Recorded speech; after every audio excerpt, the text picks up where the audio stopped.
What is up, y'all, and welcome to today's Theist Helpline, the show where we talk to theists and ask them what they believe and why.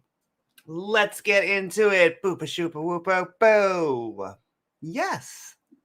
Thank you all for joining us out there on the inner tubes.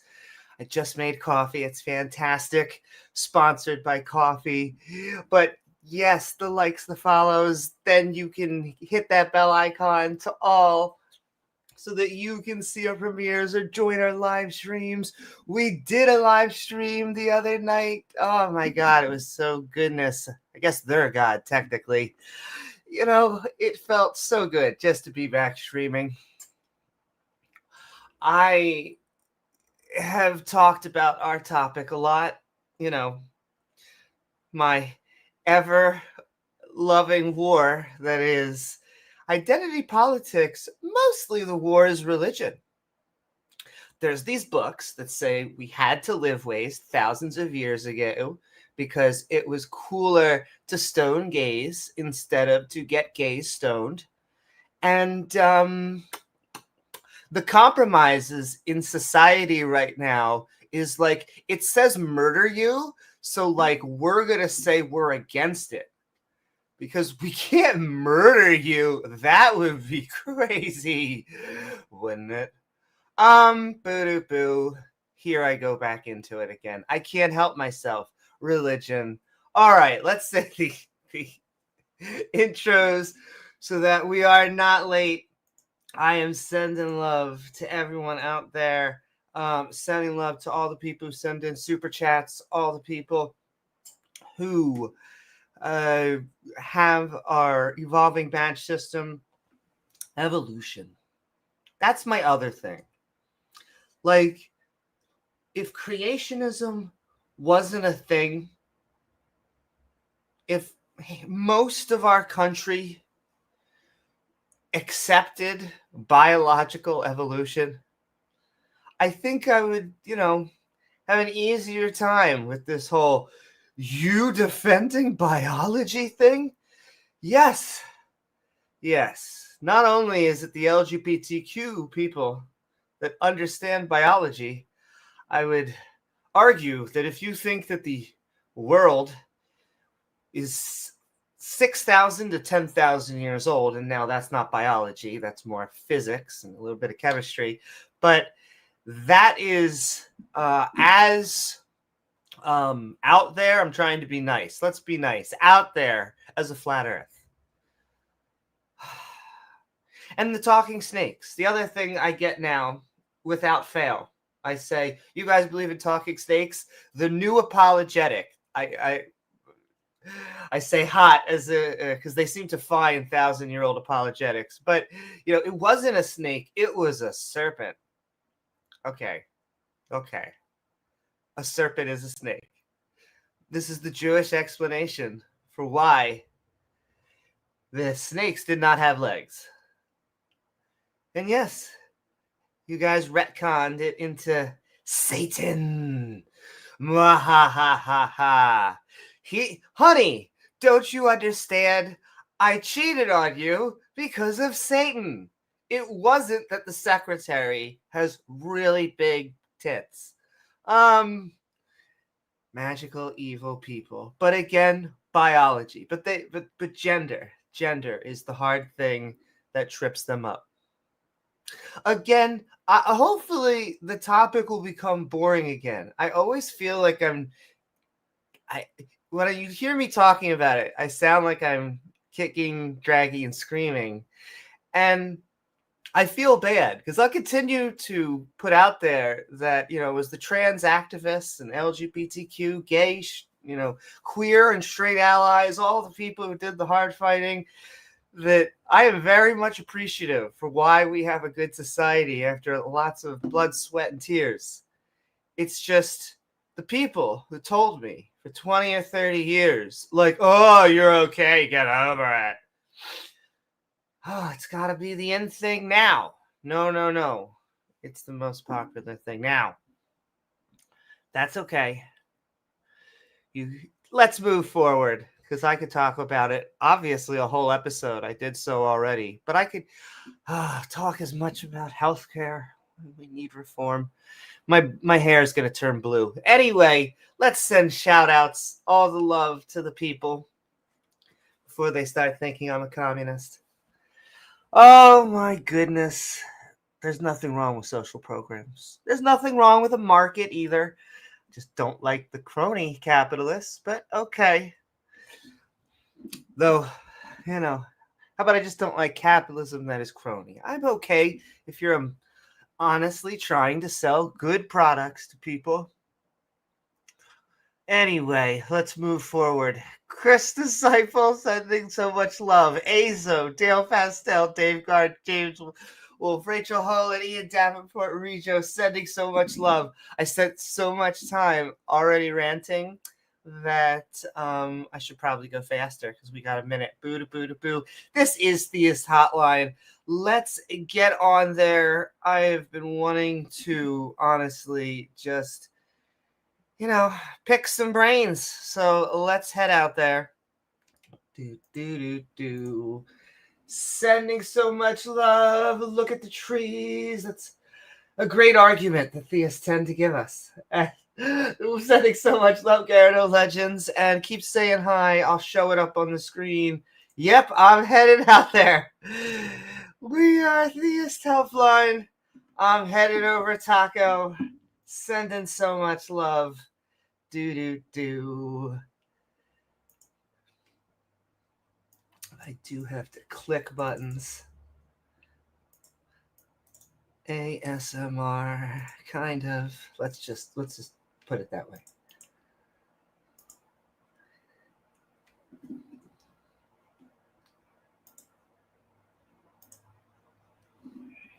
Hey, what's up, Taco?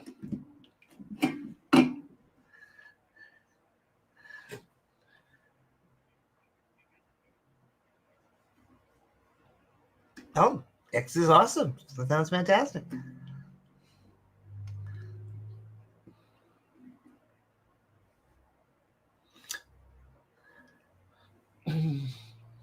But sending love to everybody.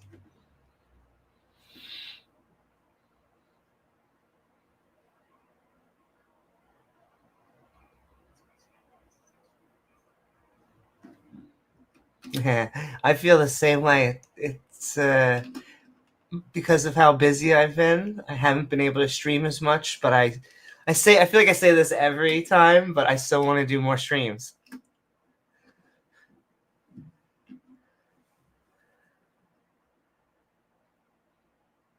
Or have you been using a different streaming platform? Gotcha.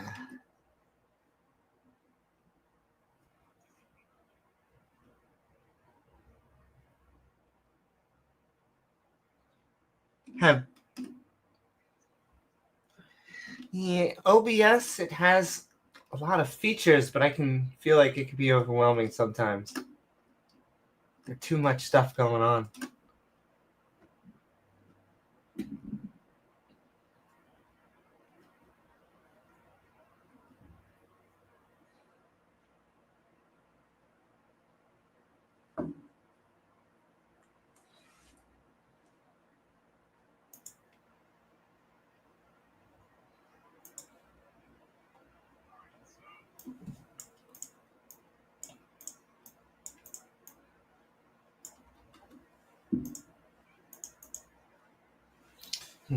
Just getting set up, but we're almost there.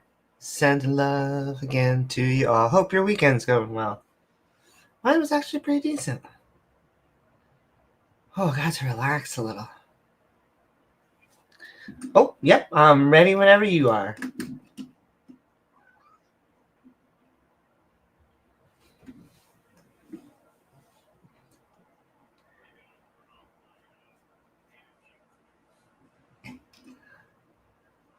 Yeah, StreamYard's been putting stuff, even though I pay for it, into my freaking thing.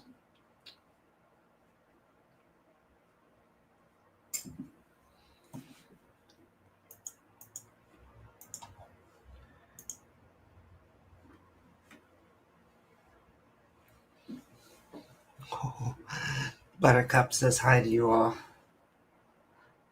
The internet, sponsored by cats and coffee.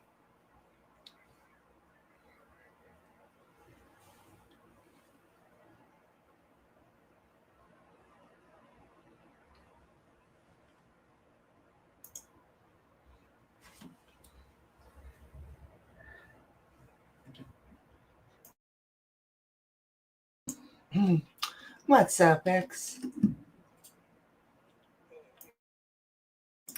How are you?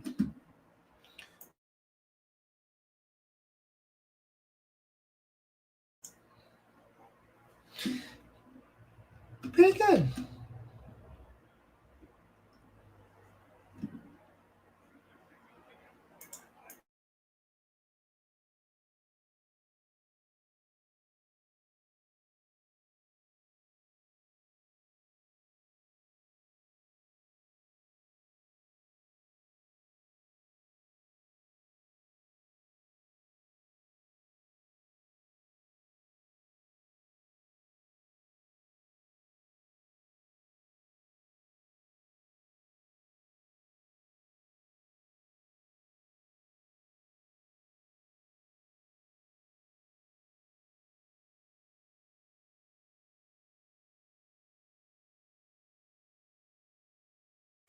Wow. Allegedly.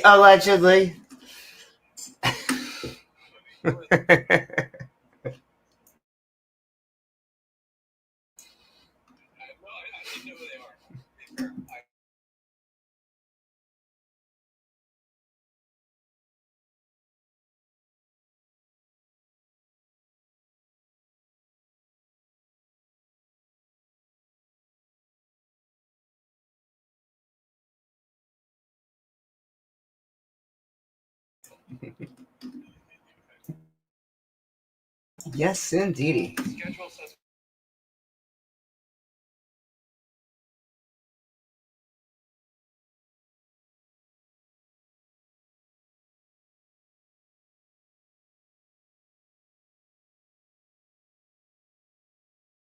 I have the Avengers music in my background. That's what I imagine anyway when he says live. Da-da-da, da-da.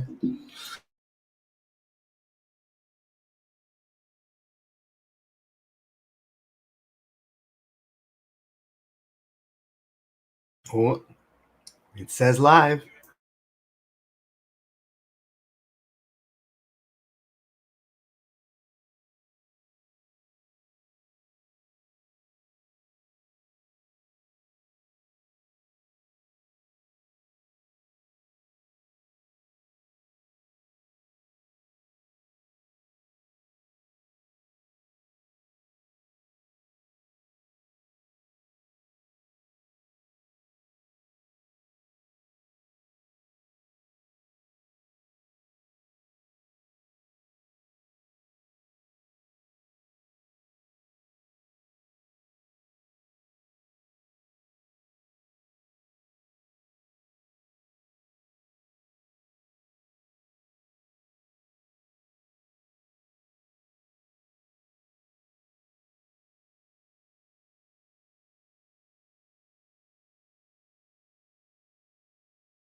No, it's just lovely to be here. I'm looking forward to what I'm sure is going to be many amazing apologetic arguments tonight.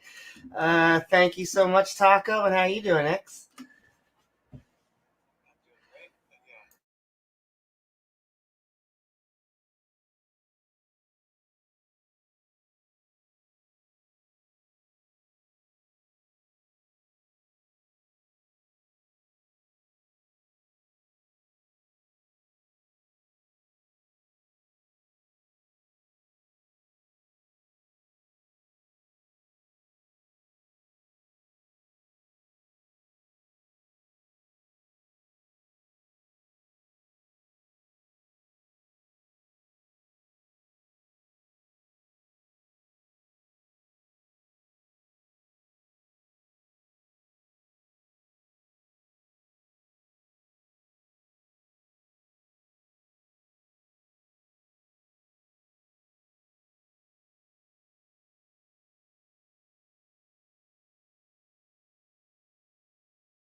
Yeah, it just that you can feel free to, I do skeptic conversations with my co-host, James W., youtube.com/Amy Newman.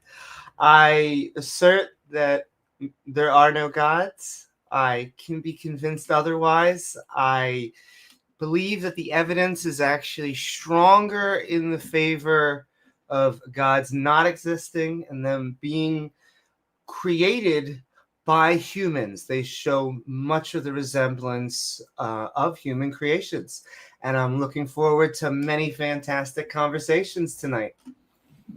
Or today, wherever you're living in. Yes, morning, that's right.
Red flag already.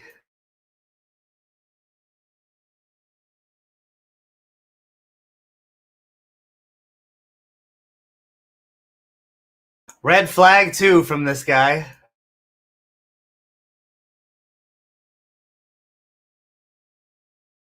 No audio on Discord? Oh.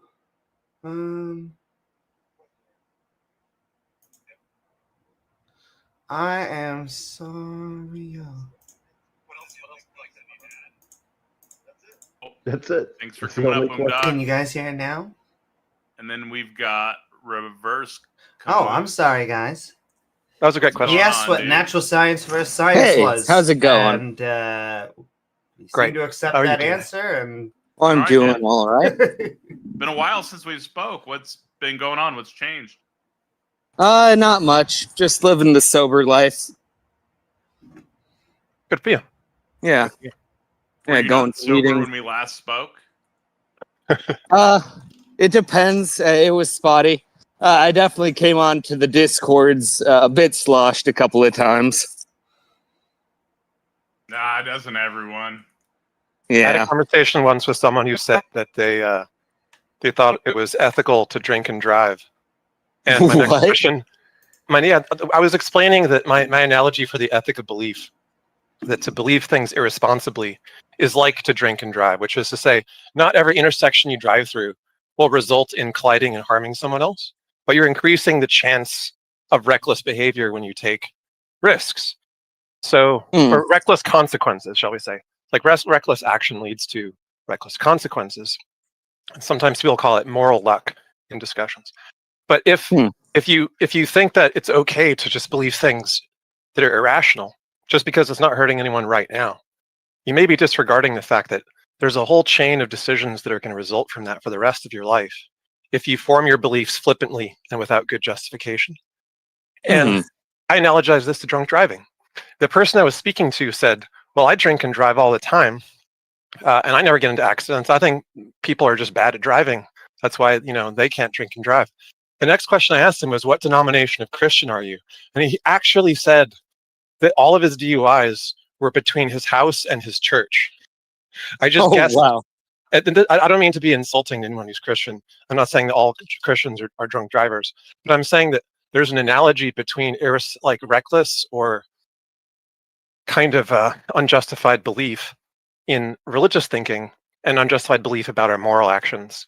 And it's better to be moral in your epistemology as well as your worldview. Fair enough. That's one of the things that really got me What's up, Rejos? for Christianity, or pushed me against Christianity, I should say. It's just like, you can do anything you want. Jesus forgives me. Some of them would say that it's not you can't like carte blanche do a bunch of wrong things, but I feel like a lot of Christians do go by that worldview where Jesus forgives them, so they'd rather ask for forgiveness rather than permission. Yep, I think that it... Yeah. No, go. Oh, you go ahead. Oh, it's just that it does seem that you can do anything, and as long as you come to Jesus, you can be forgiven. Now, I always get the same apologetic back, but they have to mean it. I mean, come on. They gotta really, really mean it. But sure, okay, that into account, they still killed people or did blah, blah, blah, blah. And yet the good people that did not believe go into hell.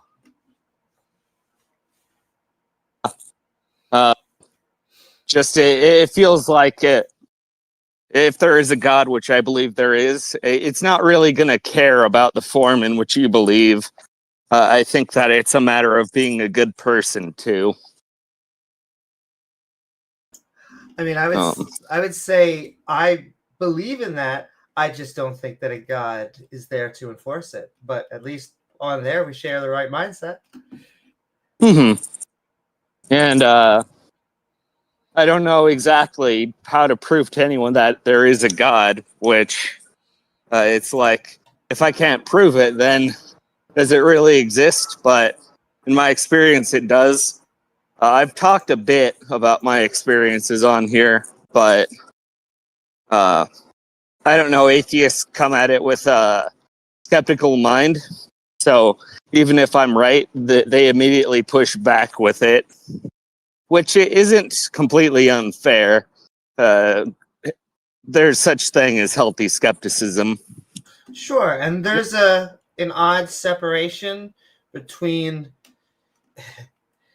I would rather there be metaphorical, liberal, whatever type you want to call it or phrase it, theists, than the fundamentalists. Although the fundamentalists, I would say, are being more attuned to their book, they often seem to be also more apt to want to push it on to others. And so, it's a difference without a distinction, theist, atheist-wise. But, that's what I think is the problem with Islam right now, is that the liberals need to reform it. Not that I agree with Islam, but there's been reform movements in all of these religions. And so the more reformed and the less you can get them away from actually believing the fundamentalist portions of their book and being like, what if it was just an allegory for everyone loving each other? Those people tend to be easier to live with. Mm-hmm. That's one of the things that I like about my faith. We're told not to proselytize, but the more that I'm in the faith, the more I realize that we don't quite adhere to that, depending on your definition. What's my faith? I'm a Baha'i. Oh, right. Have we spoken before? Because I feel like we've spoken to some Baha'i, and Baha'i is interesting. Yeah. If you've spoken to any other Baha'is on here, I don't know about it, but yeah, I definitely remember you. Cool. Yeah, I feel like it's been like a year or so since we spoke with Reverse, maybe longer. Cool. Welcome back. Thank you. How was your journey with Baha'i lately, or last year or so? It's been spotty. Like I said, I was drinking, doing mild drugs during the time, and we're told not to take mind-altering substances. Mm-hmm. So I wasn't completely following it, but I'm doing the best that I can. We got a daily obligatory prayer that we're supposed to do that I always forget to do. And you also got the ablutions, just say Allahu Akbar 95 times. and then do one of the daily obligatory prayers. Mhm. And I just always forget to do it. But I grew up with a friend whose mother was Buddhist, and a particular type of Buddhism that involved chanting. And she would was a Hindu thing, I can't remember, but she would always be saying Nam Myoho Renge Kyo, Nam Myoho Renge Kyo, Nam Myoho Renge Kyo in the living room when I would come to his house, and we would just go upstairs to his room to hang out, and she'd be there chanting. Yeah, that's Nichiren Buddhism. Thank you. Yeah. And I can see, like, I have a fair bit of experience with meditation and spiritual practice from previous eras in my life, and I can understand the value in encouraging people to have a centering practice that they start the day with, or that they kind of get themselves on track with. And I think some people, I remember reading a religion book called What Religion Is Not when I was younger. There was a defense of organized religion against ultra individualistic approaches to religion that maybe portrayed like organized religion as inherently bad. And it wasn't saying that you can't practice in a beneficial way without an organized system, but it was saying that for most people, the benefits of the system are really, non-zero, and like very significantly, the ability to have like people you can talk to and go to. Like when you were in your alcoholic kind of struggle, were you able to talk to anybody within the Baha'i kind of community that you're a part of that was helpful to you? There were a couple of people, or like at least one. He went through alcoholism too, and he escaped it through the faith. Personally, the program of AA and NA helps me a lot more because it's a bit more consistent. It's a consistent process. Yeah. But I don't know, just being told that I shouldn't be doing these substances, it definitely helps a little bit. It's a reason to stay sober. Yeah. Sure. Yeah. Just clinging to my higher purpose. Could I also offer, because it is true to just say to someone, get over it, or don't use AA, because I am kind of I would say, against Alcoholics Anonymous for certain reasons I'll go into later, but I'll go into now. They tend to force a higher power type of view, and I can understand where you would be comfortable in that because you have you already have a faith. What I would say is we have to offer an alternative that is healthy in a way that I think some of these religious groups end up not being. And so I would say there has to be sociological, psychological. It could be as simple as giving to charity or being part of charity groups. It could be finding different ways to give back to a community, or but I would say that that, and then things like medication, and I know for specific drugs, maybe not alcohol, but for things like heroin and things like that, you want to use medication and things to help them get unaddicted. Not saying that there isn't a place for those things because people are currently religious, but I just know that a lot of those programs kind of do try to funnel people towards religion, and so I wish there were also alternatives. I definitely felt that when I was atheist, but in my experience, there is like a higher power. So you might as well use it. But for people who have a hard time chewing on the God thing, like you've got smart recovery, which I'd say would be a good alternative. But there's like a story of a guy who was having a hard time with the God thing. So you said that his higher power was Jiminy Cricket.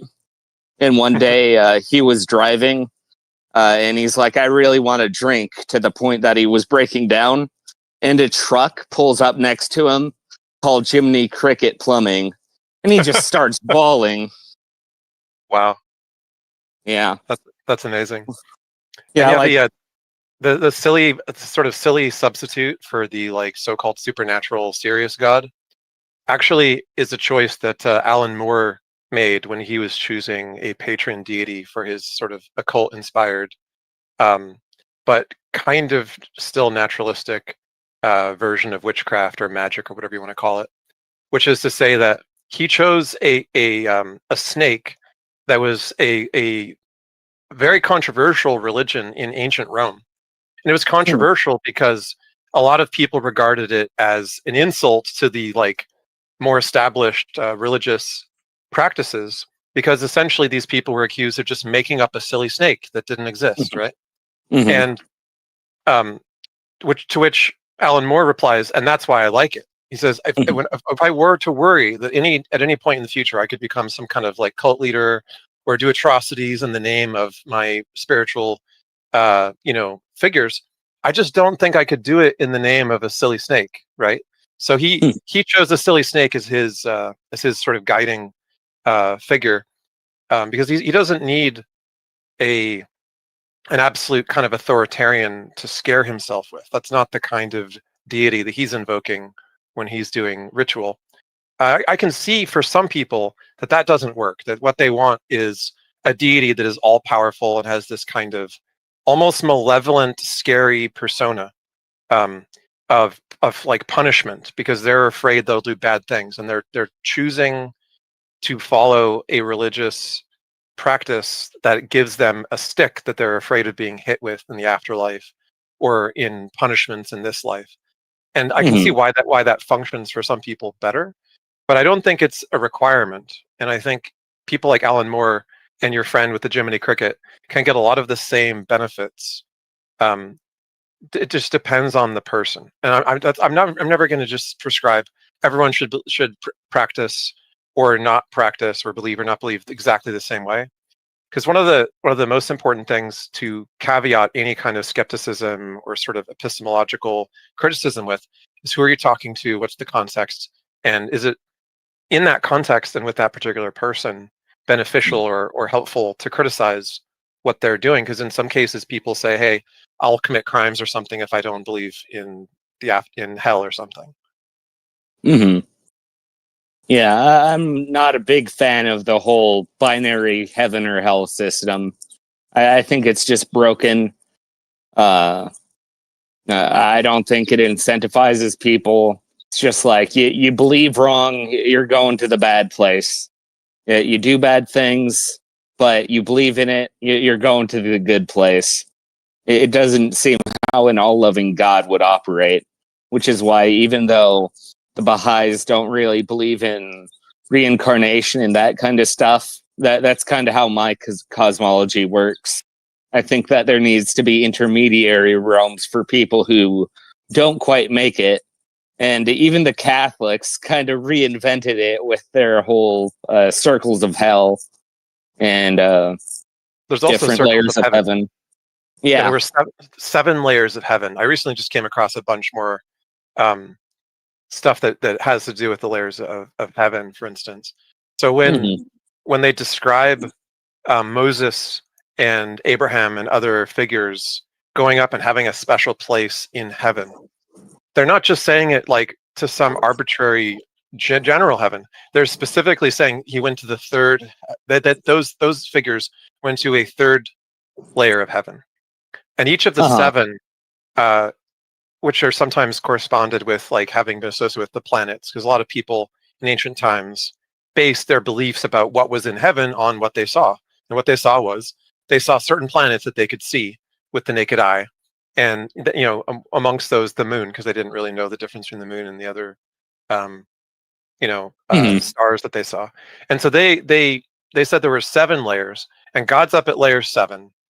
And just below each of these layers is the firmament, which is this hard, solid barrier between the ground and the heavens, right? And a lot of people will claim that the Bible doesn't say that it was that the sky was, a hard barrier, because they want to interpret it through modern science and say, oh no, they couldn't have meant that because they know it's wrong, right? But the actual word that they use is a word that's used in almost every other context for beaten metal. The firmament is a word that was used to describe like copper crafted and bronze crafted objects that were very sturdy and made with tools, right? Oh, interesting. Yeah. That's a cool factoid. Yeah. Anyway, where are you at right now? Real fast, Robin Webster on YouTube says hi to everybody. I'm sure you guys know Robin. Hi, Robin. Sending love. Hello, Robin. Hello. So typically the goal for the format of the show is at some point to get into a belief and kind of discuss whether it seems like it's true or not. And it doesn't sound like you're very oriented around like defending the reality or non-reality of your beliefs, but you did mention that you wanted to talk about some personal experiences that are part of why you believe in a deity. Yeah. Did you want to talk about that stuff? Yeah, I mean, I talked about it before, and you said that the only possible explanation that you came up with is what I hypnotized myself somehow. Like, I talked about my Kundalini experience. Oh, yeah. Last time we talked. Sorry, I don't remember the details of it, but that sounds like something I would say. Yeah. Yeah. But since I've been through that, there's like one event that makes me go, wow, if God wasn't involved in this, it's just kind of funny that it happened that way. You know who the Bob is? No. He's like the predecessor prophet to the Baha'i religion. He was a person who was like, the return of God is coming. He's going to create a new religion. And that man was Baha'u'llah, according to Baha'is. But when he was going to be martyred, he was like, hey, I got one more thing to write. You can't martyr me until I finish this writing. But they're like, no, we're going to martyr you. So they got a bunch of people, according to Wikipedia, 750 riflemen, and they suspended him from a rope. And instead of hitting him, someone shot the rope, and he went back to his cell and he finished what he was writing. And then he's like, you can martyr me now. So they martyred him. Okay, so you're saying that if the story is true, that it's evidence of divine intervention? It seems like some kind of divine intervention. Like it's not a traditional miracle in that it literally defies the laws of physics, but seems pretty miraculous to me. Okay, and the other question is going to be like, how do we know that this story occurred? Like, what are the sources on this? There are 3 sources. It won't let me post it in side chat. Are we able to give people the permission to post in chat? Yeah, they can post in the side chat. I can't post pictures. It's the little cross plus sign. It's grayed out. But let's see. I may be able to find it in my camera roll and just tell you from there. Wait a moment. Oh, I found it. There was a man called Kazem Big says he was a historian in journal Asiatic. He said, by extraordinary chance, the bullets only touched the ropes which held the bob tied. They broke and he felt himself free. A man called Sir Justin Shiel, a British minister to Tehran, said, when the smoke and dust cleared away from the volley, the bob was not to be seen, and the populace proclaimed that he had ascended to the skies. And Mirza Muhammad Taqi, an official historian for Persia, as far as I know, none of these guys are of the Babi or Baha'i religion. He said, at this moment, an accidentally discharged bullet hit the rope with which the Bob's arms were tied, and he was freed and ran away and hid in the room of one of the soldiers. So which is it, that he ascended to heaven or that he went and hid? He went and hid. It was just saying that people thought that he ascended to heaven, when in reality he just kind of went back to his cell and he went and dictated the last thing that he wrote. Okay. After saying that that was the condition that he needed to fulfill before he was martyred. Cool. I'm reading up about this a little bit. And yeah, you'll forgive me if I'm presented with like new historical stuff that I'm not going to be able to adequately address it, perhaps. But how dare you? But all the more reason to come back multiple times, because maybe we can address it more deeply in the future after I have a chance to look into it. But I mean, what comes to mind, you said yourself, it doesn't defy the laws of physics. What it also doesn't defy is the tendency that people have when they're on a firing squad. If they don't feel good about shooting the person that they're executing, which is very common, like how many soldiers do you think agree with every person that they're ordered to be executed by? And when a soldier's ordered to execute someone and they're in a firing squad, which has, let's say, 5 people. I don't know what the standard is in the United States, but like most countries have a firing squad of multiple people, specifically so that they don't know who exactly killed the person. And also so that there's a chance of them actually hitting the person. Because even well-trained soldiers will miraculously miss when asked to shoot someone they don't feel good about shooting. And there's good reason to just aim away from the person rather than at them. Because if there's enough people shooting, you can convince yourself that someone is going to hit him. It doesn't have to be me, right? So what ends up happening is there are cases where an entire firing squad shoots at someone and no one hits them and they have to do it again. It does happen. And there's also a historian. Have you ever heard of On Killing by Lieutenant Colonel Grossman? I have not. So Grossman is a military historian and lieutenant colonel in the military prior to his writing this. And his book is standard textbook in military officer training and even in some infantry for the Army and most branches of the U.S. military. And it's basically this history of killing people in a military context and to what degree lethality and the likelihood of people actually killing each other occurred. Historical data tells us that there are some battles where tens of thousands of people fought, but only like small hundreds of people were injured or killed. And there are other battles where tens of thousands of people fought, and one of the entire sides was almost completely obliterated.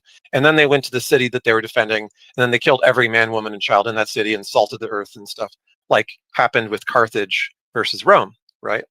Yeah. And there's 2 very wildly different extremes that both occur. But humans are very savage in some contexts, and humans are very unwilling to do killing in others.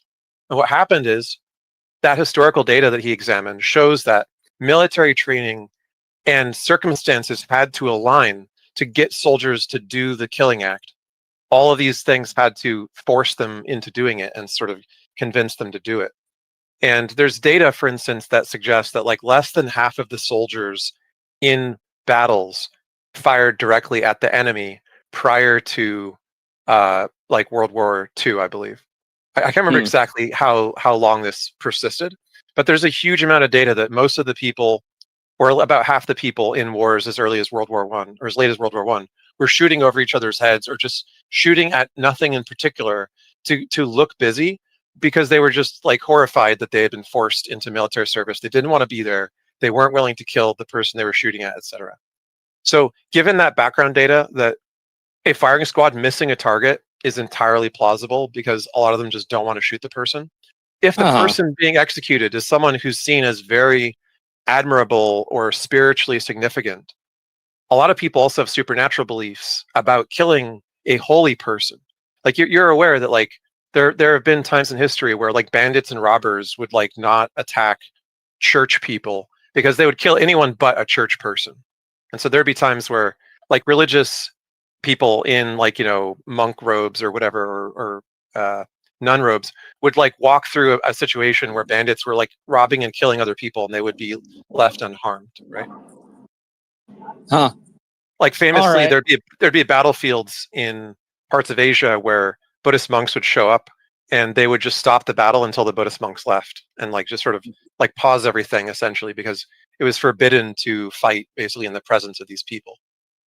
So I don't have any trouble believing that it's entirely plausible that this event actually occurred and that it's easy to explain by what we know about how executions work, how human psychology works, and how people's fear of harming spiritual, holy people for fear of being cursed or punished religiously could factor into that. I suppose, yeah. Yeah, that definitely seems like a plausible explanation. I could just say that God was using their fear in order to cause it to happen, but then we're just muddying the waters. But yeah, it's just still shocking that, as I said, according to Wikipedia, 750 dudes, not one of them was either a good marksman or they didn't want to kill him. But one of the things that one of my my Baha'i friends on here told me was there's a prophecy in the Quran that I think it was the Mahdi, which was what the Bab claimed to be, would be killed by Muslims. So the Muslims realized that. So they hired a bunch of Christians to do it. And then once the Christians missed, they're like, we legitimately don't want to do this anymore. This guy's scary. He survived death. So they had to put a whole bunch of Muslims on the firing squad. And the Muslims killed him, thus fulfilling the prophecy. I see.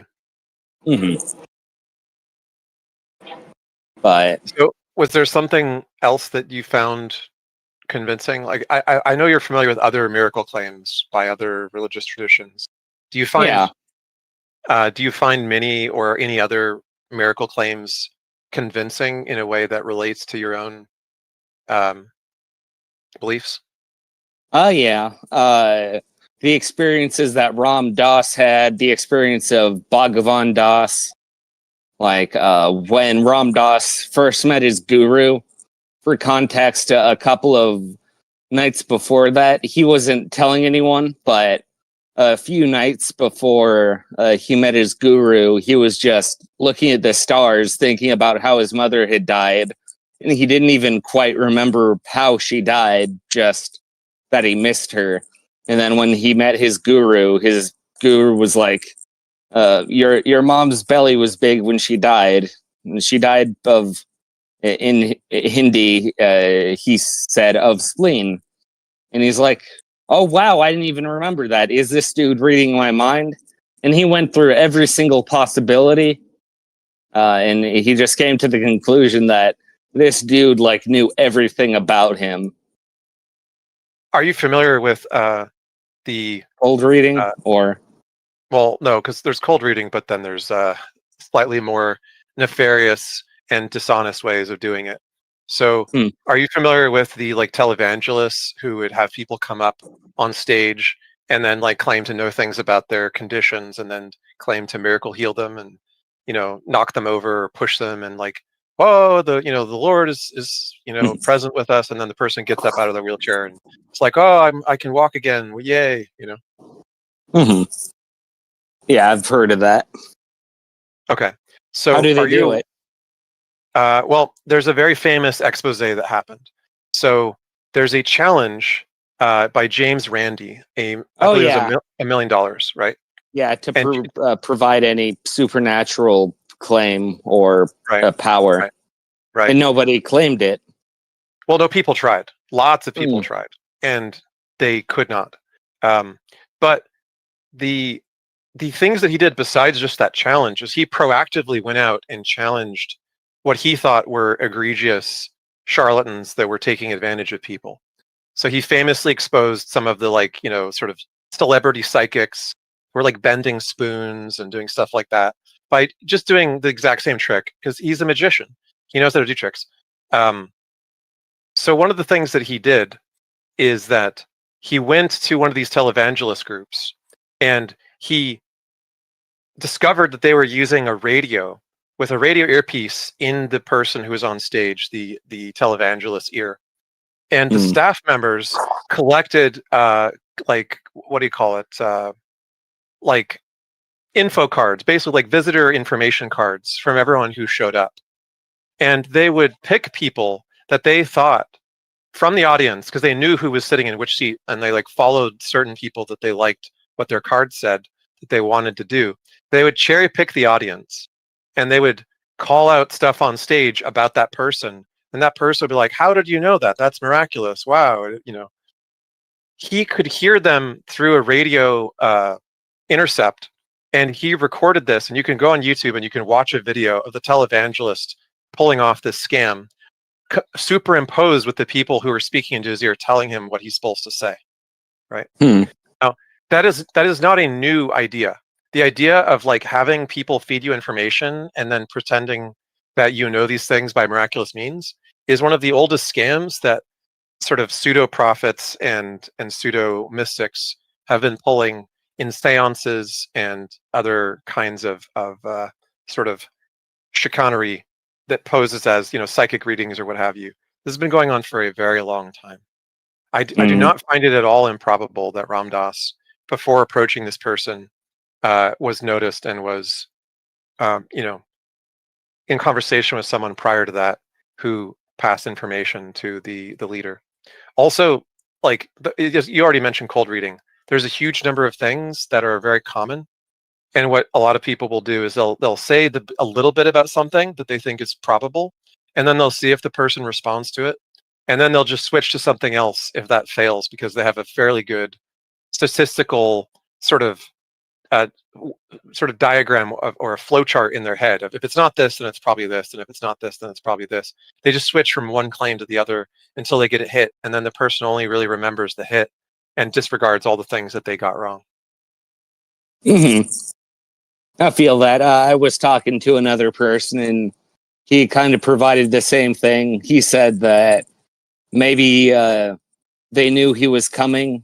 As far as I know, he didn't know that Ram Dass was coming, but apparently he thinks that he contacted the hospital where his mother died, and he found out that his mother died of spleen cancer. But this is like some guru living in ashram in the Himalayas. I don't know if he'd have access to that. Himalayas, close enough. What often happens though is that the apparent guru that's like so ascetic and like so disconnected from reality has a large network of admirers that become orbiters around them, and that often like profit from being a part of their circle.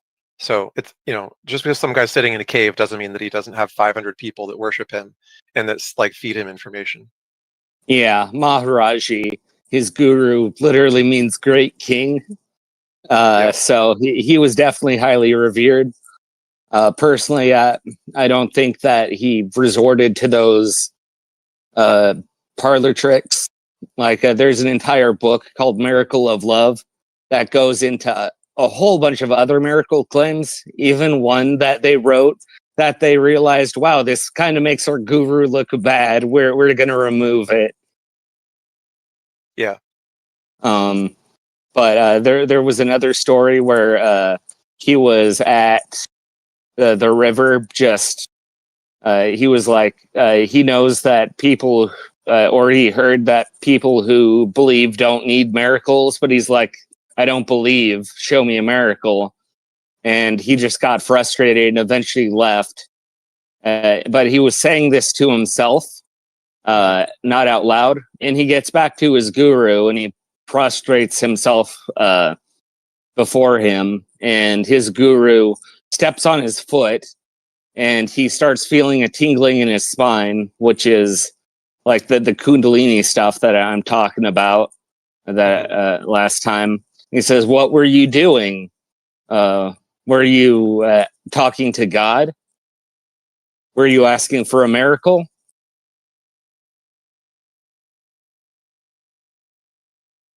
Like, and like I said, that he was doing all this in his mind. So it leads me to believe that there's not really much other way. Someone suggested that maybe he had a spy watching him, but he wasn't saying it out loud. Then he said maybe he just guessed it, which I guess is a plausibility. But to me, like, there are just so many of these miracle claims with Maharaji that there's a survivorship bias with any kind of like apparent luck. That if there's 100 people who claim to be a guru and who claim to have done something miraculous, and only one of them gets lucky in the sense that they happen to guess correctly, they can become famous and people can revere the story of what they knew or whatever, and that person can have just guessed it. But the end result is just that people will convince themselves that they're looking at a sample size of one. That one person made one claim. That one claim appears to be verified. Therefore, they think that it is true and reasonable to conclude that it is true. But what you don't do with examining evidence is view it as a sample size of just a single event. What you do is you look at it as a class of event. You look at all of the instances where that class of event is supposed to have happened. And you look at, does it actually happen with any unusual chance of success in that entire class of events? So for instance, when people say that they prayed and then they got better, well, they've done studies where they had thousands of people pray for someone to get better. And in some of the studies, the people got worse. And can you guess which ones made them worse than others? So there'd be different versions of by and large, the ones who prayed, or? Well, okay, let me put it this way. There are different versions of these experiments. People keep doing them and trying to do them. One of the ones that they did was one where they told people that they were doing intercessory prayer. They were praying for them. They said, we're going to tell all the people in this group that we are praying for them to see if it helps them to know that they're being prayed for. And you would expect that there's going to be some effect from being told, because even a placebo could have a beneficial effect, right? The people who were told they were being prayed for did slightly worse on average than the people who were told nothing. The people who were told nothing, it had no effect. The people that were told something, they did slightly worse. They were more likely to be sicker and have worse outcomes. And oh, wow. This is actually surprising, right? Like you and I would probably intuitively think, because we know about placebo effects, that just being told that you're being prayed for would probably help, right? But when the experiment is actually done, there's a surprising result that even a person who has background information may not be able to predict.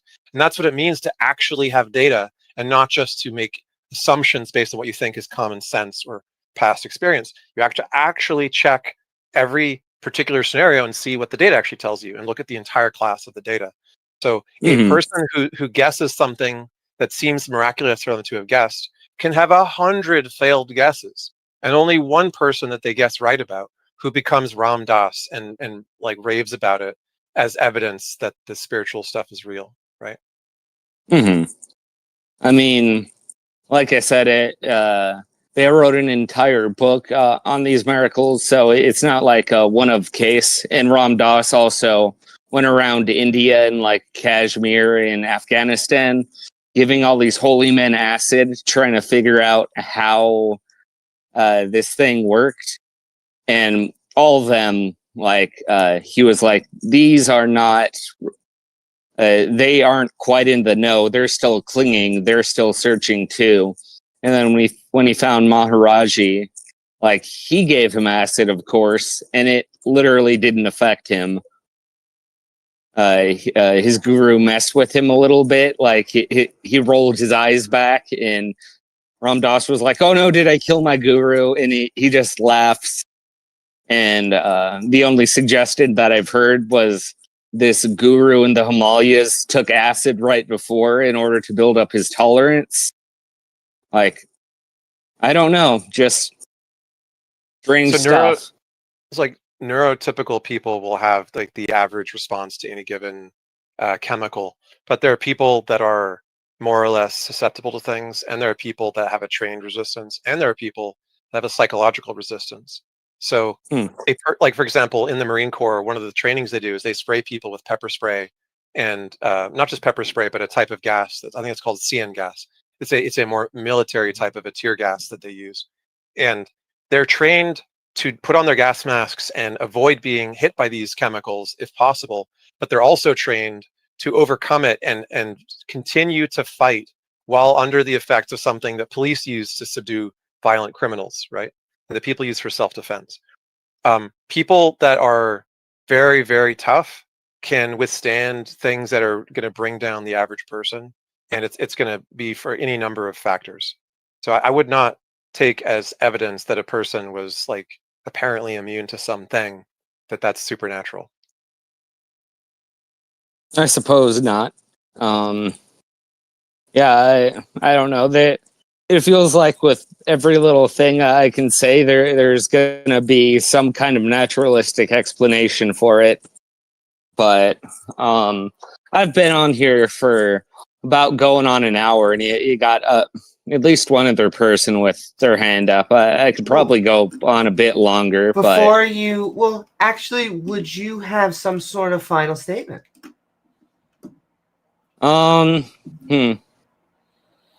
Just God exists. It's more reasonable than the old man in the sky that just tells people to genocide random tribes in the Middle East.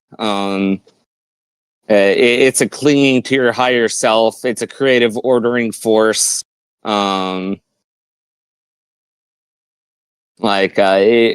just this thing beyond us, and I know you have a whole thing invested in it to help theists learn the atheistic, naturalistic worldview that is self-evident to those of all sound mind.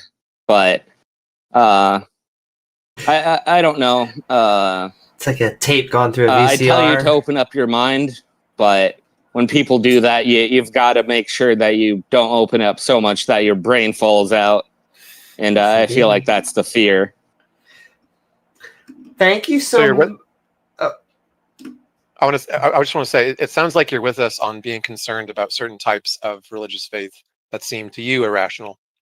And you hope that people will, if they are religious, that they will consider like what is the most healthy and rational version of religious faith to focus on, rather than the kinds that are, as you said, genocidal potentially in their beliefs. Mm-hmm.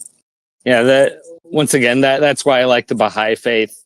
There are little quibbling things that I have problems with, but at the very least, if you don't want to say the God thing exists, there's a thing that Daniel Dennett said that religion has the ability to evolve.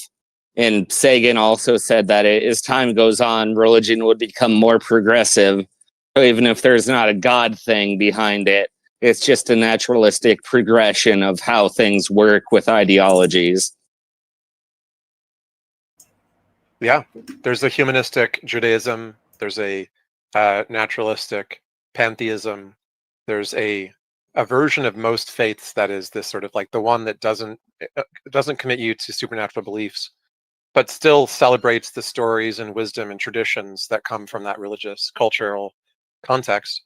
And I like to see the progression towards that form of religiosity, because I think that's compatible with being fully rational about empirical reality.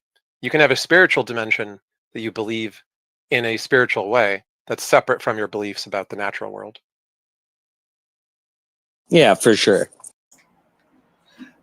But thank you so very much, Reverse, and keep on coming on for more conversations. Hopefully we can definitely go into Baha'i, because I don't think they come on as often as the Abrahamic faith.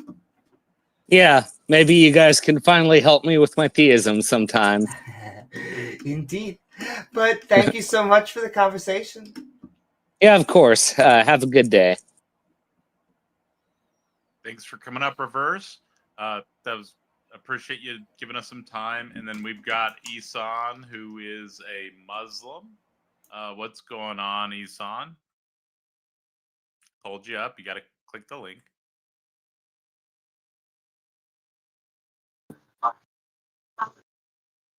Yeah, hey, hello. Thanks for accepting me.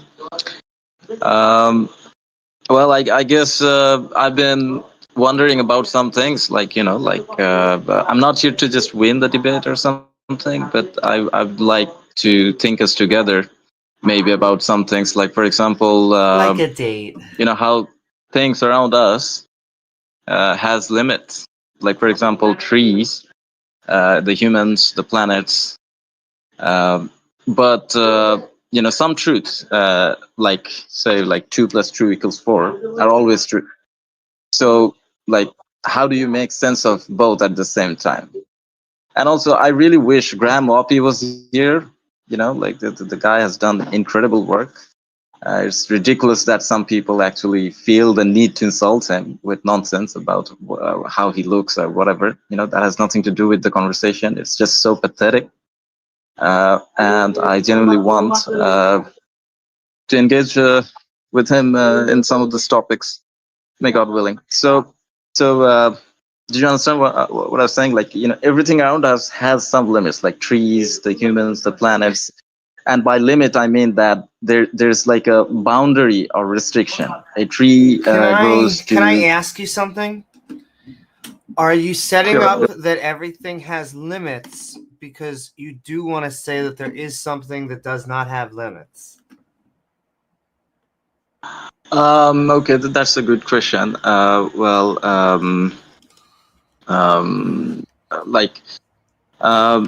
The thing here is that if everything we see has limits, right? Doesn't that suggest there must be a reality that is unlimited, a foundation for all the limited things? I mean, like, everything around, like, for example, trees, the humans, the planets, all have limits. And by limits, I mean the boundaries, right? A tree only grows so tall. A human being only lives so long, right? The planet has so much. What makes you think that unlimited would be implied by a limited thing, or if that's even proper terminology to use? Okay.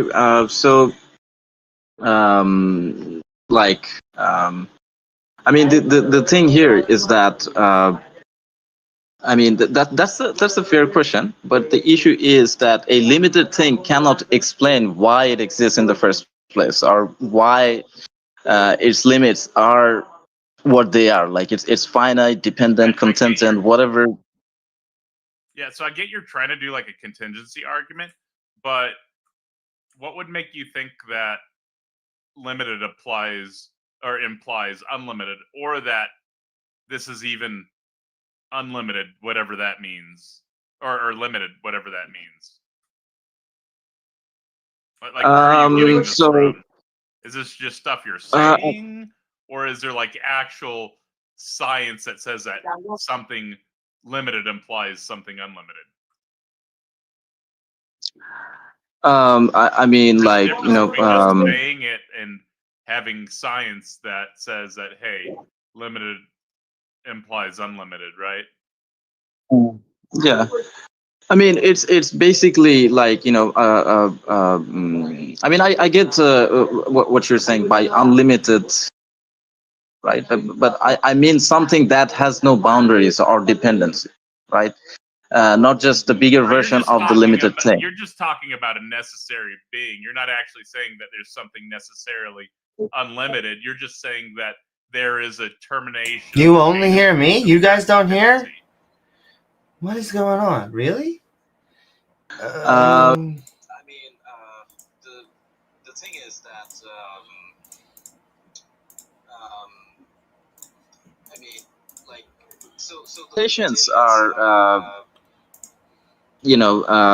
Hopefully now, maybe each person I gotta share again. I don't know. see, I understand what you mean, but the point isn't just to stop the chain arbitrarily, right? The thing here is that a truly limited thing cannot explain itself. Right? Do you mean Good that it's song, just though. not limited by? Well, how do you? So you're just claiming that the stuff is Like a brute fact. The only conclusion you could make from that claim is that the stuff is a brute fact.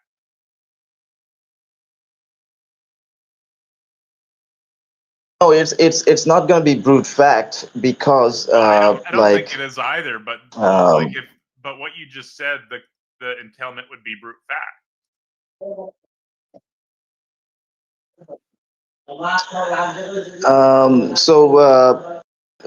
Like, I mean, it's not brute fact because brute fact would be like it's kind of like it doesn't really explain anything, right? It's like the Holocaust could be brute fact in that sense. Like it's like just like magic, right? The thing is, you could say it's a brute fact, but that just avoids the question. Like, if you say something exists without any explanation and doesn't actually explain anything, right? So Well, it just asserts the thing. I don't think they're satisfactory. I'm just saying that would probably be the entailment of what you were saying there. Well, I mean, it wouldn't, So because I'm saying that I don't think there's any grounding to your limited, unlimited thing. But if you have a different, if you have a different argument or something, maybe we can.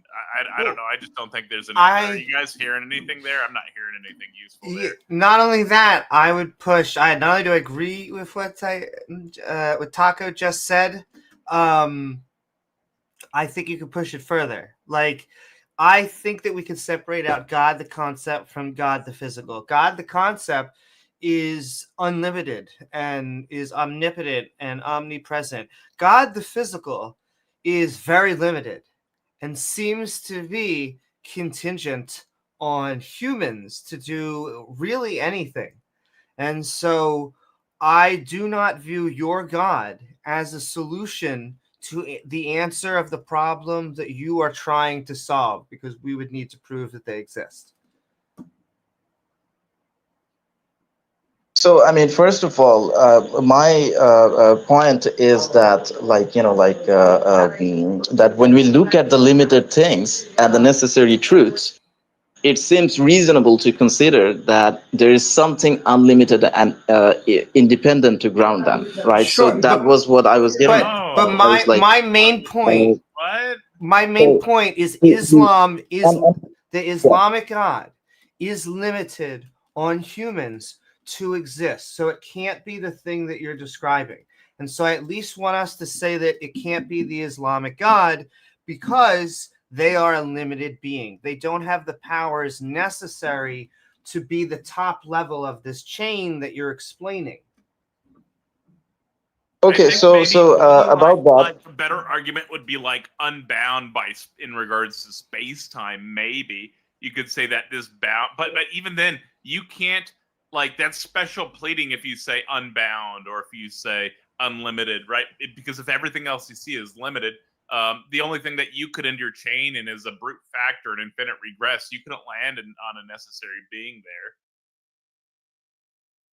Okay, so argument for a necessary being, like maybe saying something like there's like a chain of dependency, and so everything is grounding its existence in something else, or I don't know, something like that. Do you have like anything useful for us?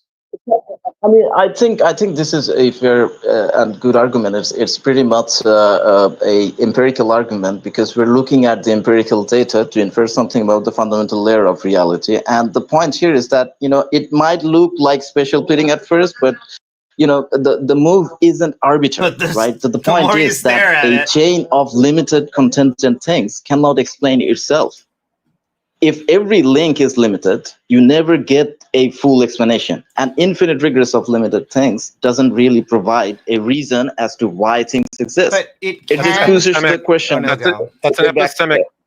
That's just an epistemic objection, right? You're not saying that a thing can't exist or that there's some contradiction in a thing existing in a way which defies explanation. Just saying that it's hard to explain doesn't mean that the thing can't be, right? Well, I mean, okay, so you're like appealing to the intuition thing, but the thing is, here I'm just what saying I'm you're saying raising is, an epistemic objection. It's not an ontological objection. For there to be an I agree ontological that- objection, you have to show a contradiction in the thing itself existing, not just say that the explanation of it is going to be susceptible to a question about the explanation in ad infinitum. But saying that you can go ad infinitum on explanatory questions doesn't mean that the thing can't exist. There's no contradiction that's being presented in the thing's existence. I mean, That's ontological. I actually understand.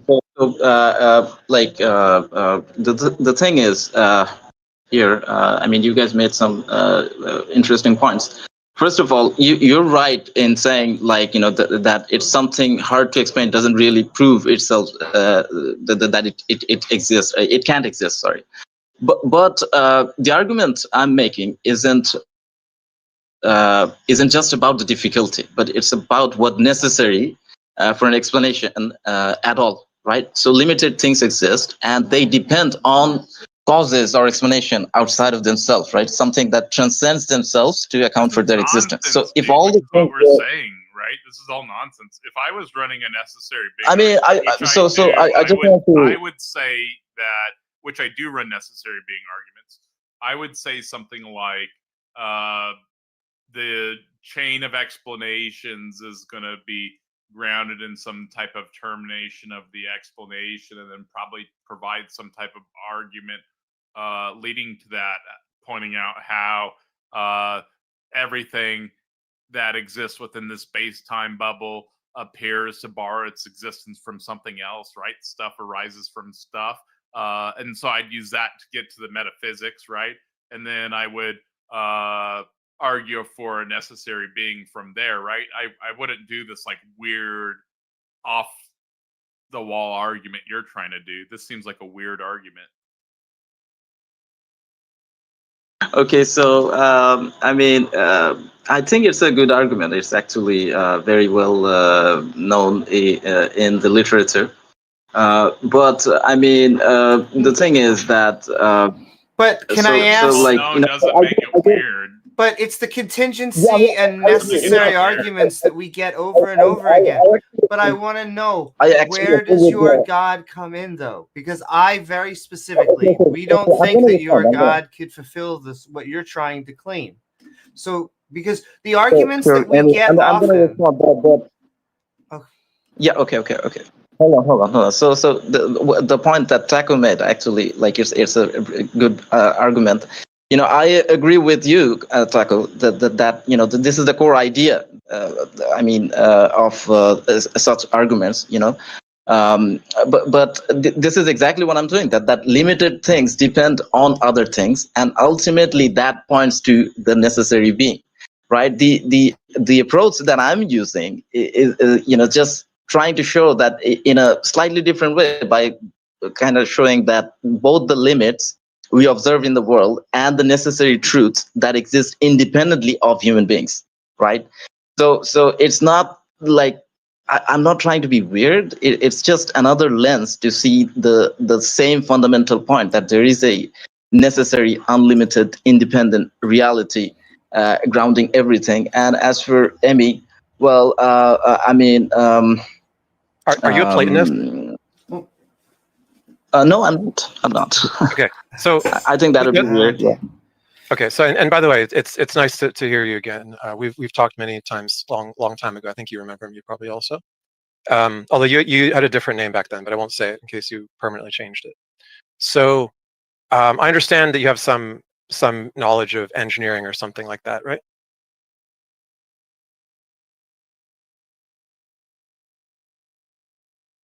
Is that fair to say? Yes. Okay, Yes. I remember Yes. from talking to you Yeah, before. we go way Okay. back. Yeah. Okay, so when you say that necessary things exist independent of humans, I assumed that you were appealing to some kind of strong form of Platonism about mathematical truth, right? But you say you don't hold to that. Okay. So, I mean, the thing here is that, so, like, I mean, the Platonist idea is going to be a little different, right? So, like, I mean, I think I see the confusion here. So, I'm not really appealing to the Platonistic abstract realm of objects, right? My view is that the necessary truths, for example, 2 + 2 = 4, exist in a mind that doesn't depend on human, right? So human minds are limited and contingent, Well, so that it's only logically so necessary because of the way the system works, right? And numbers are constructed, right? So the question is going to be, what does it mean to say that a necessary truth exists independent of humans when it's only necessary in the sense that it follows from the axioms that are set out initially, right? So if we set out different axioms, we can have a different number system. We can construct numbers differently. If we have a different type of logic, you know, there's all kinds of different logics that are slightly better at handling different types of problems. And we have all sorts of limitations on logics and mathematics and set theories that are such that we have to give them different names because they compete with each other, right? So the idea that there's one form of mathematics that is the most useful kind of mathematics, and that kind of mathematics is the one that we sometimes describe in Platonic or pseudo-Platonic ways as being like discoverable by aliens at any point in the cosmos, in any galaxy or something like that, just because it ends up being the most useful kind of mathematics to describe things, is really a very, very weak pseudo-Platonism at best, unless you make some kind of weird commitment to like the realm of ideas like Plato did, right? But what it really just says is that for any given starting rules, there are going to be consequences of those rules that if you follow them are predictable. That does not mean that they actually exist independent of beings that could conceive those axioms.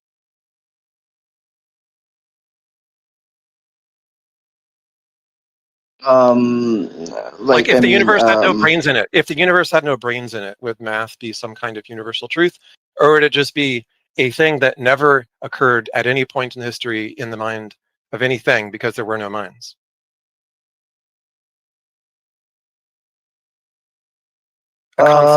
so yeah, like the thing here is like, you know, you're okay. So I understand the challenge here, but it seems like, you know, truth Can only you give me a quick exists yes or no when first? someone thinks about them. But So just yes or no. what's the question? Would math exist in any meaningful sense if there had never been brains or minds to conceive of it? So I mean, so this is exactly the point, actually, right? So math wouldn't exist in any meaningful sense without a mind to hold it. But the point is that the necessary truth doesn't Man depend just on fell in a a bear human or trap and finite said, mind. They I put exist that in a there. necessary, unlimited mind. So even if Why? no humans or What does that animals, mean? or, you know, there was no mind to begin with, truths like, for example, you know, like, let's say the laws of identity, or like, you're asking what does that mean? Okay, when I say that prior to any mind conceiving of math, math did not exist. What I'm saying is that there was no instance you could point to and say that's math, right? Now, after math is discovered in Galaxy A, and independently, let's say, in some imaginary civilization in Galaxy B, and they arrive at similar conclusions, does that mean that it existed prior to these two separate discoveries of something that ends up lining up?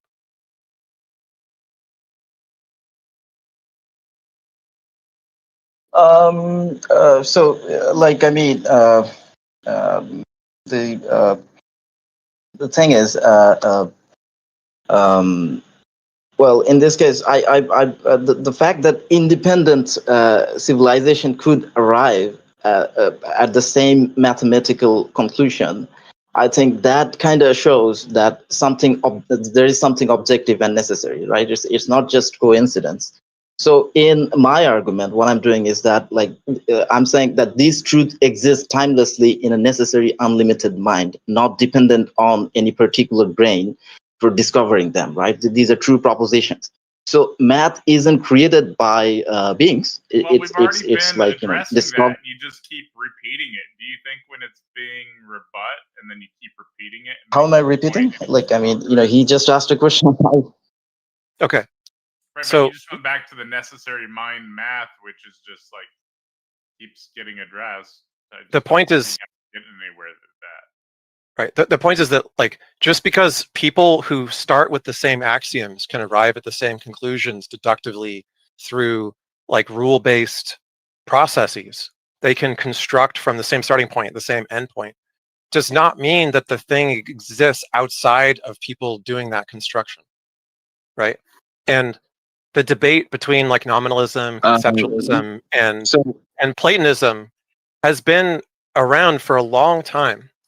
But the sense in which it exists is only the sense in which, like geometry, it is there in a sense to be discovered as, like, the way that it will work if you think about it hard enough, but not in the sense that, like, it has some existence independent of doing the procedures. Math and logic is a set of procedures, right? And when you construct axioms and you follow procedures, you get predictable results. It just takes time and computation and effort to get there, right? That does not mean that the results exist prior to doing the computations, right? No one did that computation prior to it being done. It wasn't a thing that existed, but it became a concept. Now, the fact that you could predict it doesn't mean that it already exists. There's no need for a mind to hold in it all of the possible computable, like, numerical operations by all the possible axioms that could follow from all possible rules being applied to them, right? You don't need to have a mind to hold all those things in advance. It's just consequences of procedures. This is why he was doing the unbound argument, because he wants to claim that somehow a god can know infinite things when that's not even possible for anything. So he wanted to special plead to God knowing infinite things or something. No, not really. I mean, I would. Do you think God could contain the information of infinity? Can God contain the information of infinity? Can you, like, elaborate a little bit more? Can a god count to infinity? Sorry, what? Could a god count to infinity? Can God count to infinity? I mean, like, in mathematics, well, I mean, yeah, I mean, like, the thing here is, the point isn't really about God performing tasks, like counting one by one. So a necessary mind isn't limited by time or procedure, right? It contains all truth timelessly, all the true propositions completely, right? So infinity isn't something to be counted sequentially, right? It's already fully encompassed in a mind that is outside of the constraints of space and time. Ask, so please, why you think it's a mind? Because I wanted to go to why you wanted to go to necessary being. Because I don't think your God is a necessary being. And I don't think that there is such a thing as a necessary mind. So there could be necessary things in the universe, philosophically. Why a mind? Excellent question, Amy. I mean, the thing is that, I mean, the argument I'm making is basically answering this question, this very question. Actually, the point is that like, the reason I said that it's a mind is because truth and logic exist necessarily, right? They aren't physical state of affairs. Like, they aren't physical things. They're conceptual. Numbers, logic, mathematical truths aren't just floating like some Sure. But can abstract terms, I pause you to connect it back to what Ix was saying? because I agree with you in one way, and yet I would say it would demonstrate what Ix was saying, because we could imagine a world in which it's snowing outside. Now, the only way that we get a truth out of that is if a mind is there to observe it. Nonetheless, with or without the mind, it would still be snowing outside. So, I mean, I wanted to respond to X's point, actually. Like, I mean, that was a good point. And the thing about this is, like, X, like, I understand what you're saying, and I agree with you that we discover the mathematical truths through the procedures. But again, the point was that, you know, the procedure only works consistently because they reflect some necessary, you know, there's something of a necessary principle or something necessary, right? Can I ask you? I just want to kind of pinpoint you on that. Is the fact that it's snowing outside, do you believe that that is contingent on a god? Is there an argument for that? No, I mean, like, you know, that's the kind of exactly what I was saying, that if it is snowing, it exists whether or not anyone observes it, right? So that works for the contingent physical truths, but necessary truths are different. Necessary truths are, like, for example, the laws of logic, like the classical laws of logic, at least, you know, the laws of identity. Can I pause you for a second? Because we often do talk about the laws of logic, but the laws of logic, very specifically, are just tautologies. And they're just, in my opinion, saying the same thing over so that agents could try to get a handling over basic logic. Everything that is, everything that isn't. Everything can't be and not be at the same time. I mean, those are the sort of things, in my opinion, as a mantra, if you heard someone saying them over in an insane asylum, you'd go, yes, person, everything is, everything isn't, everything can't be and not be at the same time. You're right. Yep, sound. But it's just tautologies. Well, I mean, like, that would be kind of like weird, right? Imagine the laws of you know, the law of non-contradiction didn't exist. I mean, I get the perspective, right? Logic can feel like tautologies and mantras that we repeat, but the thing here is that tautologies, this type of tautologies, work reliably across all the possible world, right? So, and they kind of are a guide or for at least, rational time. If they didn't happen in our universe, things would just be, I don't think our minds, at least from our perspective, would understand what the is going on. Excuse my language. Because then everything that is would also be isn't. And we would get all sorts of weird things that would seem to contradict the rules of the universe. But I do not think, for how much they're talked about, I do not think that they prescribe to the gods that you guys talk about. In fact, if I may gripe for a second, a lot of the arguments are very deistic for a reason. We want to talk about necessary beings, because if we were to talk about, I would argue, some of my pet peeves, like prophets existing, I think it's a bad idea, the notion of prophets. And I think it's more fundamental to your theism than it actually is a necessary being, which I think is more of a attempt of winning over skeptics. I know that's a lot, but... So yeah, I mean, like, okay, but still, the thing is, I mean, I actually wanted to respond to you in the first question you asked, but the thing is, I see what you're saying, right? I can actually understand like, at least some of it, like, but so if logical physical weren't stable, we couldn't make sense of the world. But the point isn't just about the human understanding; it's about why truths hold at all. The contingent agents need a foundation for a necessary truth and the contingent things. And that's where a necessary independent mind comes in, right?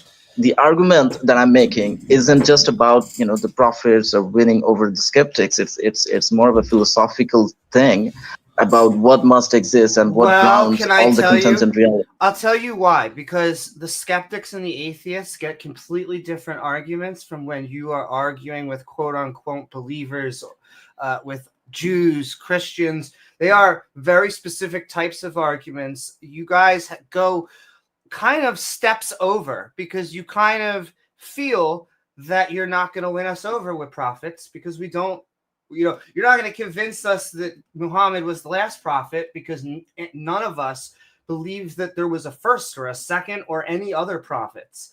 That is why we do these high level claims. And yet the funny thing is I find the more interesting and the harder claims to prove are the actual miracle claims, are the, what Muhammad said, where the Quran is supposed to be from, which would be angelic inspiration or handing down, whatever you want to phrase it. But I think these are all harder questions to prove, and they're why they're not put forward. Can I ask, is the reason that you are a Muslim is because of the arguments that you put before us today? Well, I mean, partly, but I mean that there's also more to this. I can save you. So, like, I mean, Enough for information to example, save you when you're ready. my being Muslim isn't solely based on the philosophical arguments, like the arguments I'm making now, but they are, I mean, the rational arguments, right? They do help people to think about the existence of God and the nature of reality. But my faith is grounded in actually more of a combination of personal reflection, spiritual experience, and the guidance from the Quran and Hadith, the revelation. Yes, philosophy I'll tell you, is those really things I think are more interesting. I think they're harder to sell sometimes, but I think that is for good reason. Because I would rather know what made you personally convinced. What really, why do you believe that Muhammad is the last prophet of God? So of course, so there's actually a lot to say about this thing about why Prophet Muhammad. But I believe Prophet Muhammad is the last prophet because, for example, the Quran, right? The Quranic inimitability, the guidance, the consistency of the message with prior revelations such as the Gospels, the Torah, the Psalms, so on. Right. So my belief is shaped by both the study and the reflection, as well as the understanding of his prophet. Yeah, go ahead. Well, I wanted to know, for example, what your view was between evolution and creationism. Is Adam and Eve a literal story, or is there some, interpretation there, or? Okay, so I have like a interesting explanation to. I don't deny any of the I mean, I don't think I have to deny any of this thing. For example, my view is okay. So about the evolution thing. Mm-hmm. Well,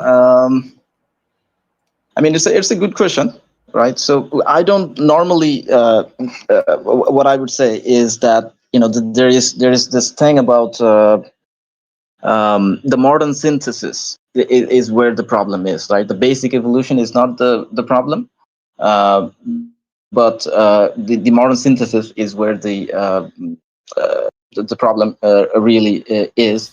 So. What do you mean the modern synthesis? The modern synthesis is the idea that there was this single origin, and all of the billions of species that are alive now, came from this single self-replication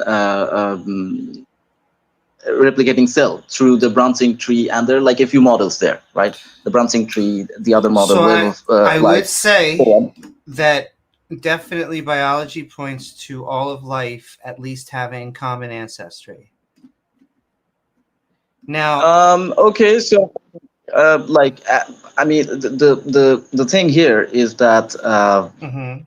um, so I mean, this is of course a theory, right? It's a model, but I mean, this doesn't. It's not in conflict Sure. with Can I pause Islam. you for one This is the second? Just because anytime I hear that it's just a theory, and I know you didn't say it that way, but a theory is generally seen as the highest level within a science. So it's, germs are just a theory. It is, just a theory of gravity.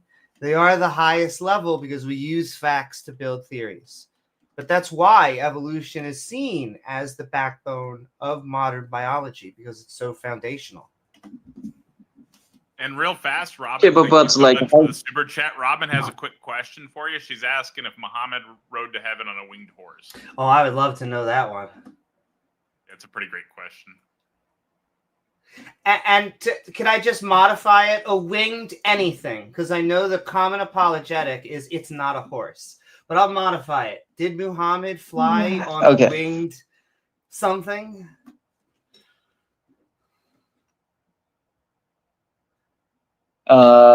So the winged horse, of course, or something of that nature, is not actually in the Islamic sources, right? The issue here is that he's hedging already. The sources doesn't even say, right, that there was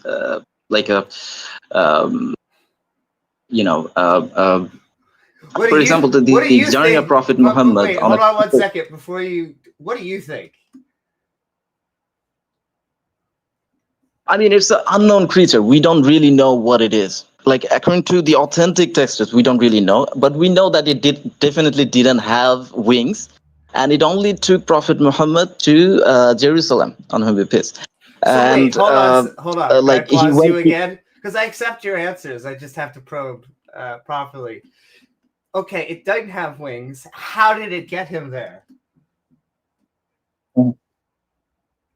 So I mean, this is the thing. So when we think about something like, for example, the human progress, right, brought about the scientific discoveries that were once deemed impossible. For example, we can travel across the globe in a matter of hours.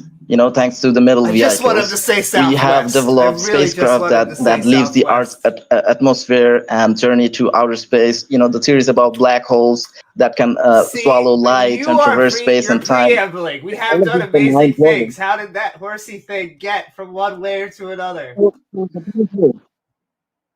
Yeah, I mean, this is the point. If you go back in the time and tell people about these discoveries, they would find it hard to believe just as much, right? They will laugh at you exactly the same way you're trying to make fun of this thing, right? So the point is that it's like what? Oh no, I just said so a little bit. You're not. That's truthful. Yes, I would say it is, because I'll tell you what. The same way you look at resurrection, and I see the back and forth between Muslims and Christians, we see it the same way. It's something that you're obviously a smart man, and to watch you do these like mental gymnastics to try and massage what is clearly a fable.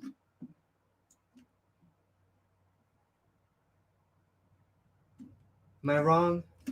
Discussions with your best atheist philosophers and apologists. I mean, like intellectuals. I mean, so I don't know why this is mental gymnastic.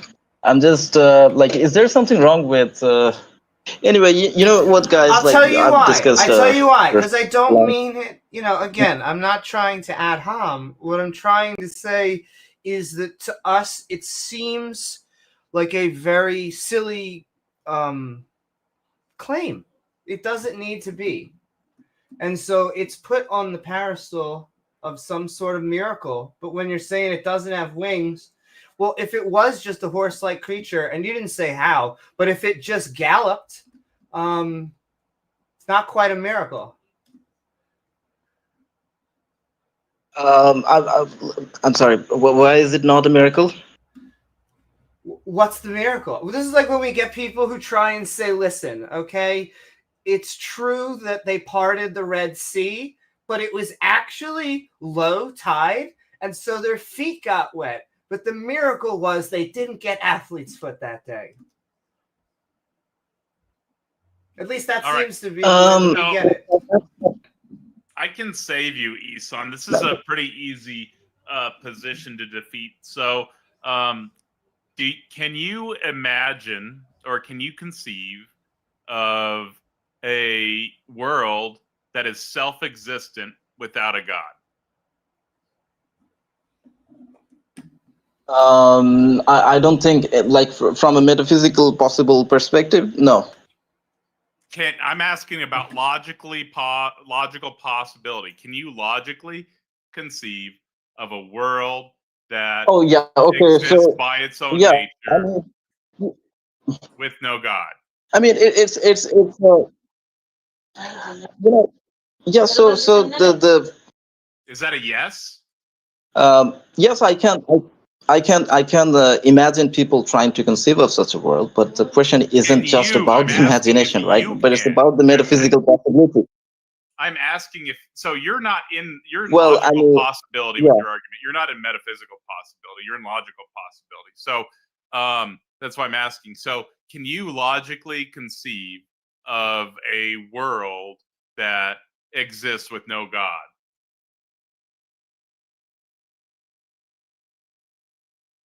I personally, I don't see how that's possible, because like what we call God is the necessary self-existent source of all the content and things. So without that, you run into problem of something what a like necessary being is. You're just defining God as necessary being. I claim a necessary being too, and I use the same definition for necessary being. But the universal quantum field isn't defined specifically as necessary being. It is the necessary being, right? My necessary being is defined as the fundamental state, though, right? And so that's an issue with your position that you're revealing to us right now. So that's obviously not the definition of your God. That's obviously then you have to explain. So I think then you have to explain what is the ontological distinction between. Can you conceive of a world with no God?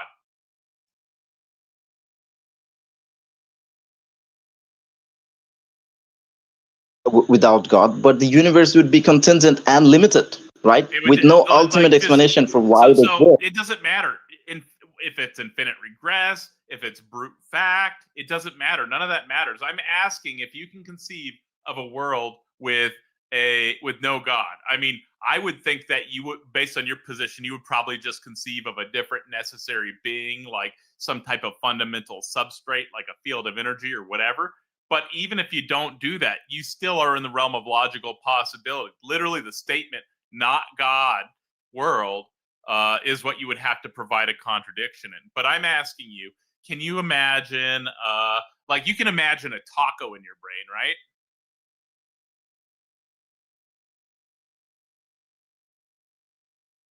right? Yes. Hello, can you hear me? Yeah. So you can imagine a taco. That's good. So can you... so keep imagining that taco. Keep imagining that taco. Now the backdrop changes. It's black. You're in a void now. The taco's in a void now. You still imagining that taco in the void now?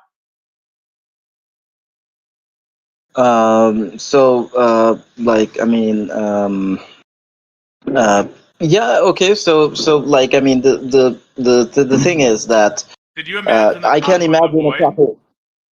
Yeah, I can imagine a taco in the void, in a voice, and so now this is the self-existent taco-verse.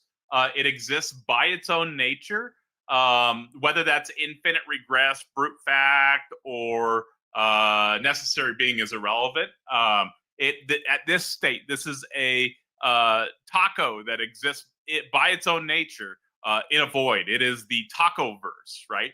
And so logic is obviously grounded in this taco verse, as there is a distinction between the void and the as there's a distinction between the void and the taco. You with me so far? Yes, I am. Yes, I am. But like, if I All right, may, all right. respond to the thing, it's like, yes, you can imagine a tacoverse, right? Okay, thank you. So That that's a exists by its own logically nature. possible, not God world.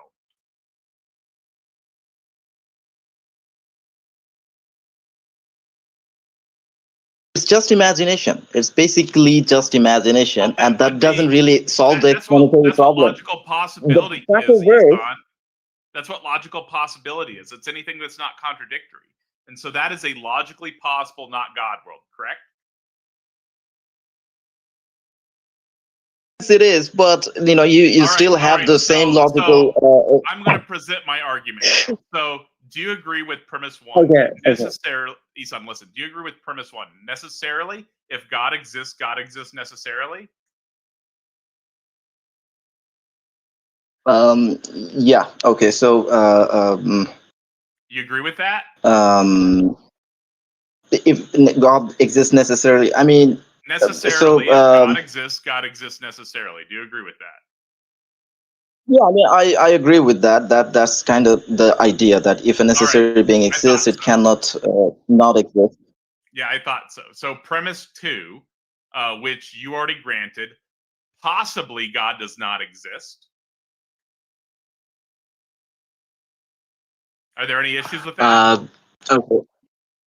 I mean, I actually kind of disagreed, right? So, like, I mean, Well, no, you literally said you said the taco verse is logically possible. No, you didn't let me finish.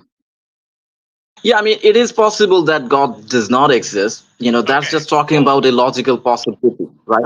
Perfect. Thank you. So But premise That one, took a you little agree with both while. premise one and premise two. The conclusion necessarily follows God does not exist. Welcome to atheism, brother. I appreciate your intellectual honesty. Well, I mean, if I may respond to this thing, the issue here is that I really see what you're doing. That's the modal move, right? But here's the problem, right? The argument I'm using isn't just modal logic, but about possibility and necessity in the abstract. So it's grounded in the contingent reality and necessary explanation. The possible God does not exist, right? The premise is just logical conceivability and not just a metaphysical possibility. So when you consider the explanatory chain of the contingent things, the necessary being isn't just possible; it must exist to account for anything. I know. I claim a necessary being too, right? But my necessary being is grounded in the empirical, right? And whereas yours is not, right? And so you are actually not making just a metaphysical claim. You're starting out with a logical possibility claim that you're saying that a God necessarily exists, right? You're claiming that it's a necessary being, which would mean that it would have to exist in all possible worlds, right? And so what that means is that you granted the taco verse, which is a logically possible world with no God. And so the conclusion that God does not exist logically follows, right? You already know no gods exist. And this is the point of all my argumentation. Everybody of sound mind knows no gods exist. The self-evident truth of our shared naturalistic, atheistic reality has been revealed to all of sound mind through both natural and special revelation in an undeniable way. I mean, look, there's a distinction, right? There's a distinction because, like, for example, the taco verse you're talking about, doesn't make it metaphysically possible, right? In the sense that it could actually exist without an explanation. So the logical conceivability isn't the same as genuine metaphysical possibility. There's a difference. So the Tacoverse is you could think of something like this. You can imagine the world like that, right? It's a mental image. It's like a scenario, something playful in your mind. But that doesn't terminate the explanatory chain of the contingent things. When I look at the contingent realities and ask, okay, why things exist at all? I'm not saying there's not a necessary being. I claim a necessary being. I agree there's a necessary being. At no point have I argued against a necessary being. What I've demonstrated is that you already know that your God doesn't exist. That argument is a sound argument to your position. Necessarily, if God exists necessarily. Premise 2, possibly God does not exist. Conclusion, God does not exist. I mean, like, so, like, the issue once again is that, the point of what I said is that there's a difference between logical conceivability and the metaphysical necessity, right? Just because I can imagine a possible world without God, like the Tacoverse or whatever, doesn't mean that it could actually exist I'm without not talking anything. about the metaphysical claim of a necessary being. I'm talking about your logically, what you think is logically possible, this God. This God is your logical possibility claim. Your claim is that possibly, your claim is necessarily if God exists necessarily. Then your next premise is possibly God exists. And then your conclusion is God exists, right? But what I'm showing you is that you imagined a logically possible world in which that God does not exist. Therefore, your God does not exist. I mean, I'm not sure how that would follow because Modus tollens, it follows through modus tollens. Well, I mean, The conclusion so- necessarily follows. I mean, I think I understand that. Like you're pointing to the logical conceivability, The conclusion but once necessarily again, follows. just because I can imagine a world Sorry, y'all. doesn't mean the world is coherently metaphysically possible, right? It doesn't matter. Your God isn't coherently metaphysically possible, and that's demonstrated by being eliminated from logical possibility. How so? Logical Like, I mean, possibility is the lowest bar, and your God can't even pass that. Like, why do you think that? I mean, Because like, of these sound I think argument that there's a shows that your God misunderstanding. doesn't exist, that you accepted already. No, my argument doesn't claim that God's existence is justified because we can imagine it, right? I'm not making the ontological argument, right? I'm making the argument that like there is a like it's grounded in the explanatory structure of reality, contingent things, limited things, contingent truth. Necessary being exists, right? And I'm showing that your God isn't a necessary being and it can't exist.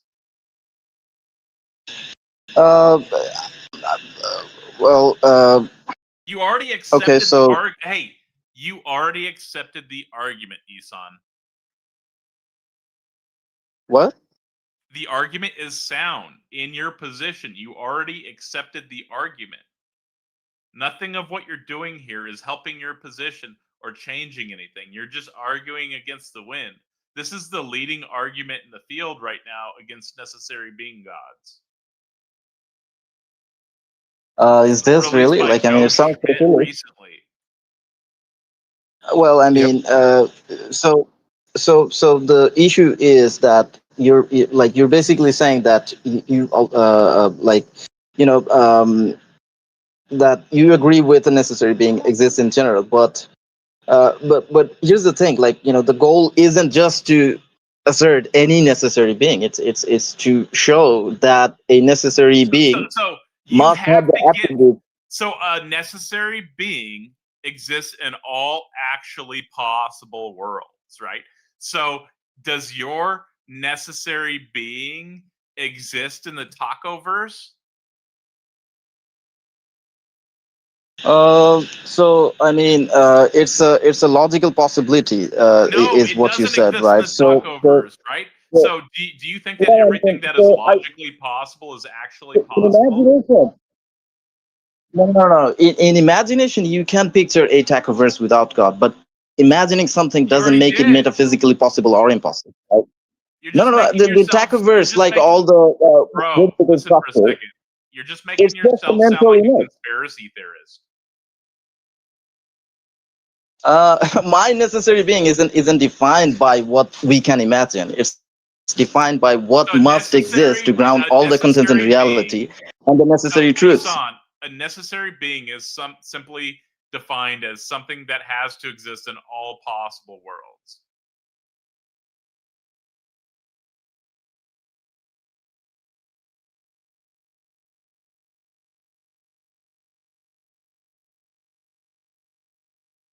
Do you not grant that logical possibility equals actual possibility?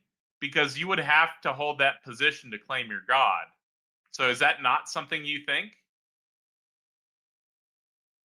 See, I want to know. I'm sorry, I kind of got out there. I mean, I agree that a necessary being, by definition, exists in all possible worlds. My point is that if something is listen, you guys are not letting me talk, right? cut out, and I was trying to ask you a question. Do you not agree that if something is logically possible, it's actually possible?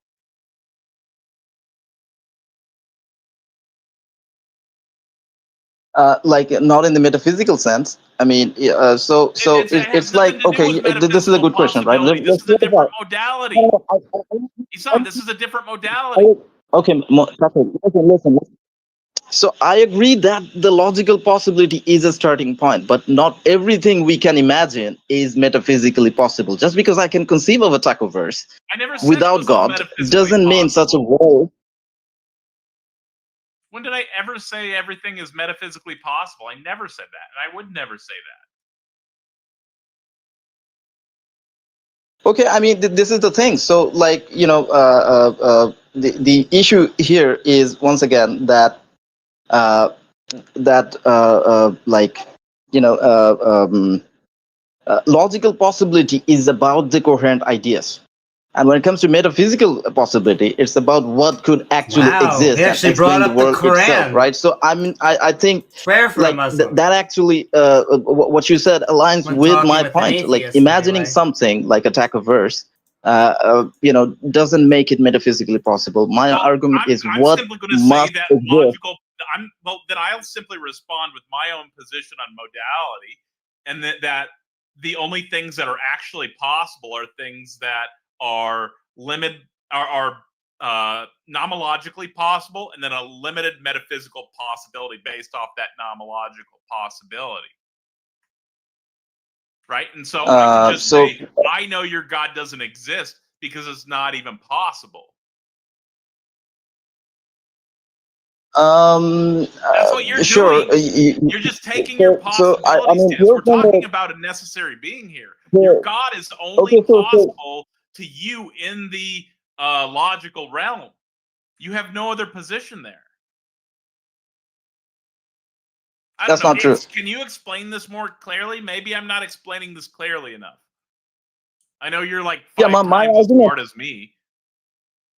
My argument isn't about the physical possibility alone, right? It's about the metaphysical necessity. So the contingent things, limits, and the truths require a foundation that transcends the physical laws. So, which is why there must be a necessary being. So I'm arguing that, you know, for anything at all that's been said. Why is it not a response? I mean, I thought the problem with your framework is that it restricts the possibility to where what's nomenologically and physically realizable, right? My argument with that framework. There are contingent things, like, you know, truths that require a foundation that transcends. Oh, he actually said it. Nomenological, you know, you're saying you're an versus nominalist, right? None of this is relevant. You're talking about a necessary being. Hello? Your God. Yeah, okay, I mean, guys, I think. I think you should re-listen to this, Isan. You already know no gods exist. You accepted the argument. Welcome to atheism, brother. There's no getting out of it. It's okay. I know I just want to point out there is one physical fact of the tacoverse, and it's that Tuesdays are the holiest of days. We can continue now. I also want to point out that Coach has been waiting patiently for a long time, and this has been a fun discussion. We probably want to wrap up and get to closing. Well, welcome to Atheism, Isan. It's wonderful to Yeah, have can I just say one thing? Sure. Well, I mean, so I would just want to say one thing before I leave, that it's not right that accepting a necessary being doesn't automatically tell you what kind of necessary being it is. My argument isn't about some necessary being exists, but it's the necessary being must be unlimited, explanatory, and the ultimate foundation for all the content in reality. And yeah, thank you for the discussion. Welcome to It's Atheism, been brother. fun. It's good to have Thanks. you. Maybe I will. No, welcome to Theism, brother. You just accepted my argument. Thank you. It was All right. good Let me know when the conversation. Gram OP shows up. That's not true. You actually accepted my Yeah. argument. But welcome to Atheism, Yeah, brother. It is true. great That's to so have true. you. Yeah, welcome to Islam. Say the Shahada, inshallah. Yeah. All right. Take care, You man. drunk? Guys, Welcome to thank you Disney again. All right, World. have a good one, my brother in atheism. Welcome to atheism. welcome to Islam. All right. Coach, what's going on?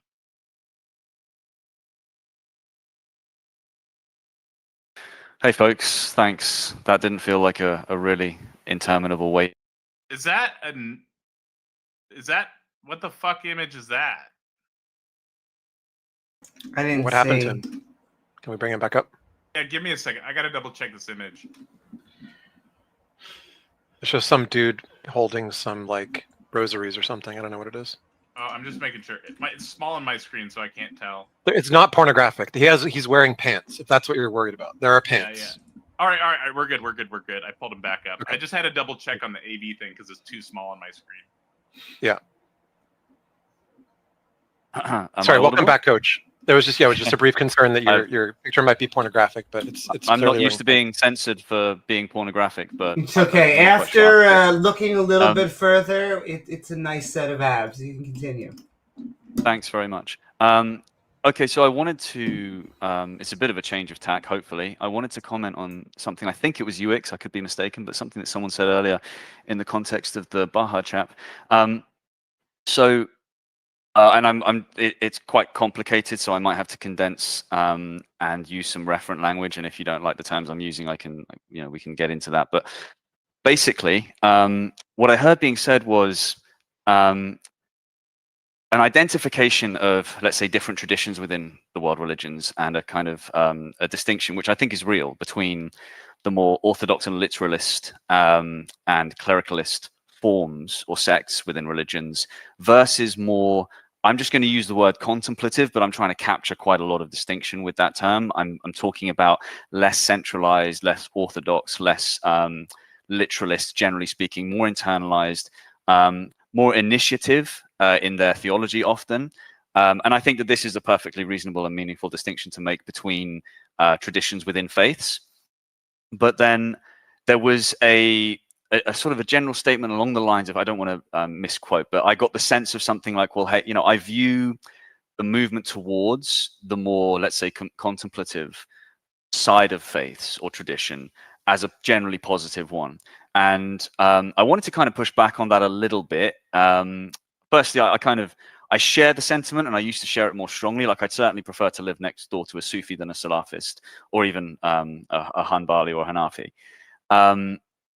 But I think there's a naivety and ultimately a problem that lurks at the bottom of that kind of optimism that I wanted to address and push back on. And what that is that it isn't incidental that the major adherent, like when you're looking at numbers of adherents in the major world traditions, and all of the major world traditions have within them some kind of subset of heterodox contemplative tradition that captures those characteristics that I was referring to earlier. It's a common trend within the unavoidable kind of fractionation and sectarianism within religion. And while they may look on their face like a friendlier face of religion, it's important to understand the reason that they're not the main sect. They're always quite low in numbers of adherents. They're almost always oppressed, marginalized minorities, especially if they exist within the context of a society that's organized strongly along religious lines. And the reason for that is that literalism and orthodoxy and clericalism go hand in hand with totalitarianism and violent aggression and the elements of output of religion that we might be most locally concerned about. And so in the kind of mimetic evolutionary battlefield within faiths as well as between them, those more like the Gnostic tradition within Christianity is a great example, or Kabbalah within Judaism, though it's slightly different in detail, or Sikhism in the subcontinent. It's always going to be the case for material reasons of organization, for the same reasons that some political systems are just simply not sustainable over time, whereas others are, that those more contemplative traditions will lose out in the battle for adherence. And here's the problem with the optimistic view towards your Sufi or your Baha'i or your Gnostic. The problem is that, and I'd love to hear if there's a counterexample that someone can show me, because I've never observed one. In all of these decentralized or contemplative traditions, what is always maintained, what is always the same within those as in the more orthodox and literalist religious traditions, is the externalizing of ultimate moral value. One way or another, the moral value of humans is either stated to exist or to be derived from an external source, or to be justified by reference to some external metric. And this is an understandable characteristic of religious systems, because it's such a powerful psychological tendency to externalize moral value and to try to systematize it, that even humanism has fallen prey to this. If you look at the history of humanist philosophy and politics, you see that even from the statement that we hold these truths to be self-evident, all men are created equal or endowed with their creator with equal value, or certain unalienable rights rather. And you can trace the through line from that all the way through to the Universal Declaration of Human Rights. Even within the liberal humanist tradition, natural rights theory, the externalizing of moral value, has become the mainstream. And there isn't really even a serious philosophical tradition of a more initiative kind of based morality within the liberal tradition. It's just kind of, we've hung our hats on natural rights theory and just kind of left it there. And that's a big problem for humanism. What do you mean by initiative moral theory? Because in the fields of metaethics and so on, I'm not familiar with the position that I can relate to what you're describing as like what you think doesn't exist. What is it that you think doesn't exist? It's more within comparative religion and the history of religion, but it refers to well, really specifically the thing that I'm talking about, like the idea that truth or revelation or moral behavior or noble living, however it's characterized within the faith, is something which is should be understood and pursued through an internal first mode. So, for example, like in the Buddhist tradition, it would be the more initialist kind of interpretations of Buddhism would be Theravada and Mahayana Buddhism, because they stress more the meditative internalized components as the mechanism by which moral truth or enlightenment is sought. So that's what it refers to, as opposed to the outside-in mechanism, or whether that's clerical or if you're talking subdividing already into more contemplative traditions, you'd be talking about revelation that's coming from an external source. So it's just a kind of emphasis on the internal and emergent phenomena of moral revelation, if that makes sense. Okay. Sorry. So, well, actually, can I pause just for 1 second? Because I agree with some of what you're saying. I just want to make comments, and maybe you can respond back to it. But I will continue. Could I finish my thesis? It was kind of a thesis, and I'm getting close to the end of it, sure. and I just don't have. I didn't know it was a whole. Okay. I've been taking notes. I find it hard. Yep, I find it hard to hold. Taking notes too, as long as we get to respond to all of it. Of course. It's just a complex idea, and it's hard to hold it all in my mind at one time. What I'm getting to is, so I've drawn the distinction, and I have the same intuition with regards to when I view clericalist and centralized and orthodox sects of faiths or faces of religion versus the more Sufist or Baha'ist kind of face of religion. I have the same intuition. I'd rather have a Sufi than a Salafist as a neighbor.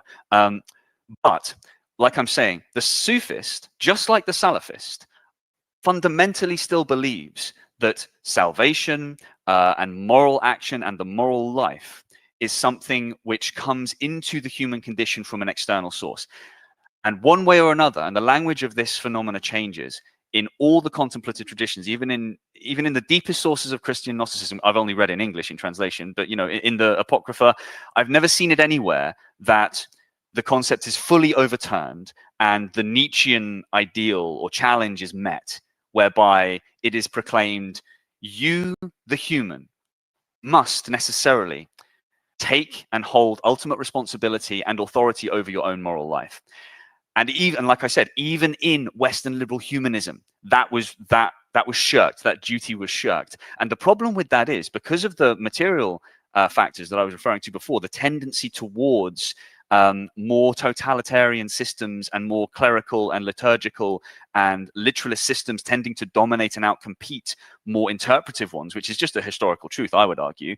What will happen is, as long as you have that underlying firmament of refraining from internalizing the moral life, refraining from accepting the challenge of creating value and proceeding morally on that basis, and I'll finish up with therefore properly locating the role of faith in human life, which is to say the proper role of faith in human life is to take the leap of recognizing the humanity in others as the beginning of moral living, which is to say that there are other humans who are to themselves as I am to myself. They say instead, no, the leap of faith is to recognize there's this other thing outside somewhere. Whether it's to be found in a cave in meditation in an ascetic Tibetan tradition or not, doesn't really matter in a long enough timeline, because there have been Buddhist theocracies. On a long enough timeline, if the underlying principle is one of externalized moral value, the tradition will inevitably, in my view, just because of historical contingency, tend ultimately towards theocracy and totalitarianism. And for that reason, I would temper optimism about more esoteric and contemplative traditions within religion with a little bit of skepticism about the ultimate value of that, because ultimately it is necessary for us to rise to the challenge of accepting ultimate moral responsibility and authority and not externalizing it. And that's the categorical difference that is not made, that leap is not made in these contemplative traditions. Okay. I think we have noted how you laid it out. And since it was I apologize, Amy, if you had something you wanted to say right away, but I wanted to just start. It's okay. You can go first. You originally brought it up in response to, I guess, our conversation about, more rational versions of religious traditions as an emerging trend. I will say this, like just empirically, in the case of Judaism, for instance, the example that I gave, the majority of Jews today are not really religious. And the 4.5% that are, I'm speaking mostly in the United States, because I can't speak with as much knowledge or familiarity with like the demographics and the data for other countries because I haven't studied them. But the percentage of Jews that are essentially Jews of no religion, like Jews that grew up in a Jewish family but just aren't religious, just don't go to synagogue, just don't really just practice faith, is more than half. And the percentage that's humanistic, 4.5, is kind of like the ones that want to preserve actively celebrating the tradition, right? And they're celebrating tradition by continuing to go to a synagogue and so on, that still like celebrates it without affirming the supernatural stuff in a way that it's understandable why the vast majority just leave it entirely, right? They don't stick to an esoteric version of it. They just leave. They just go off to do, higher education and career and life without the supernatural at all, or really focusing on their traditions much. So I don't think we need to say that the humanistic numbers need to be growing faster than the orthodox numbers to say that the trend of people essentially that are Jewish by birth but don't practice Judaism plus the humanistic is in total a trend that in almost all the Western countries is being observed within many Abrahamic faiths, that people are leaving the faiths, that the fastest growing religion for the last 20 years or so has been no religion or no organized religion in the United States, for instance, right? So first, would you agree with that? Yeah, I didn't mean to sound like I was contending with that kind of demographic phenomena. Yeah. So I think just a couple of things I'd want to say would be, firstly, I think Judaism, I try to avoid it as an example when I'm talking about world religion, because it's just such an anomaly. Like it should be discussed along with like Shinto and Zoroastrianism if we were to be talking about numbers of adherents. So both culturally, politically, and theologically, Judaism is incredibly unusual and unique. Yeah, because it's non-evangelical. That's significant. Yeah, exactly. It's insular. It's non-evangelical. Yeah. And other things as well. But I would say, sure. The problem, I guess, let's say the reason that I try to highlight the issue that I'm pointing at is twofold. One, it's to point to a deficit within secular liberal humanist philosophy and culture. And two, it's to warn against complacency with regards to the in potentia threat of any totalizing system, and to try to point out that externalizing morality is, on a long enough timeline, inherently totalizing, if that makes sense. Yeah, so I mean, the reason I just brought that up first is because the point I was making was more or less along the lines that I just said, but I don't think that what you're bringing up is really in contention with that. I think what you're saying, really. Yeah, is that the moral question in any set of belief systems or worldviews, whether it be political or religious, has a tendency to either externalize or internalize based on absolute rules that are supposed to be followed, rather than like a difficult process that the individual is supposed to develop. And the question of like, do we have a society that does sort of constructed, developed, evolving ethics, or one which has like a strong tendency to double down on traditional ethics of some kind? I think we already have strong evidence. I don't know if you're familiar with like Shermer's book, like the Michael Shermer, the arc of history or something like that, the moral arc or something like that, right?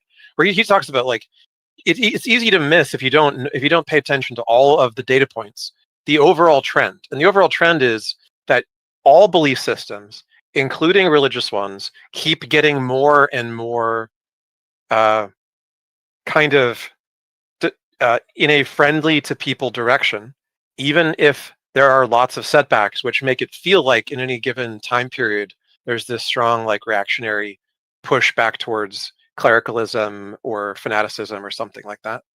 And we had times in history where it looked like the Nazis or the Soviets might win. And it seemed like, we might end up living in a boot stomping on a human face forever, like 1984 describes, right?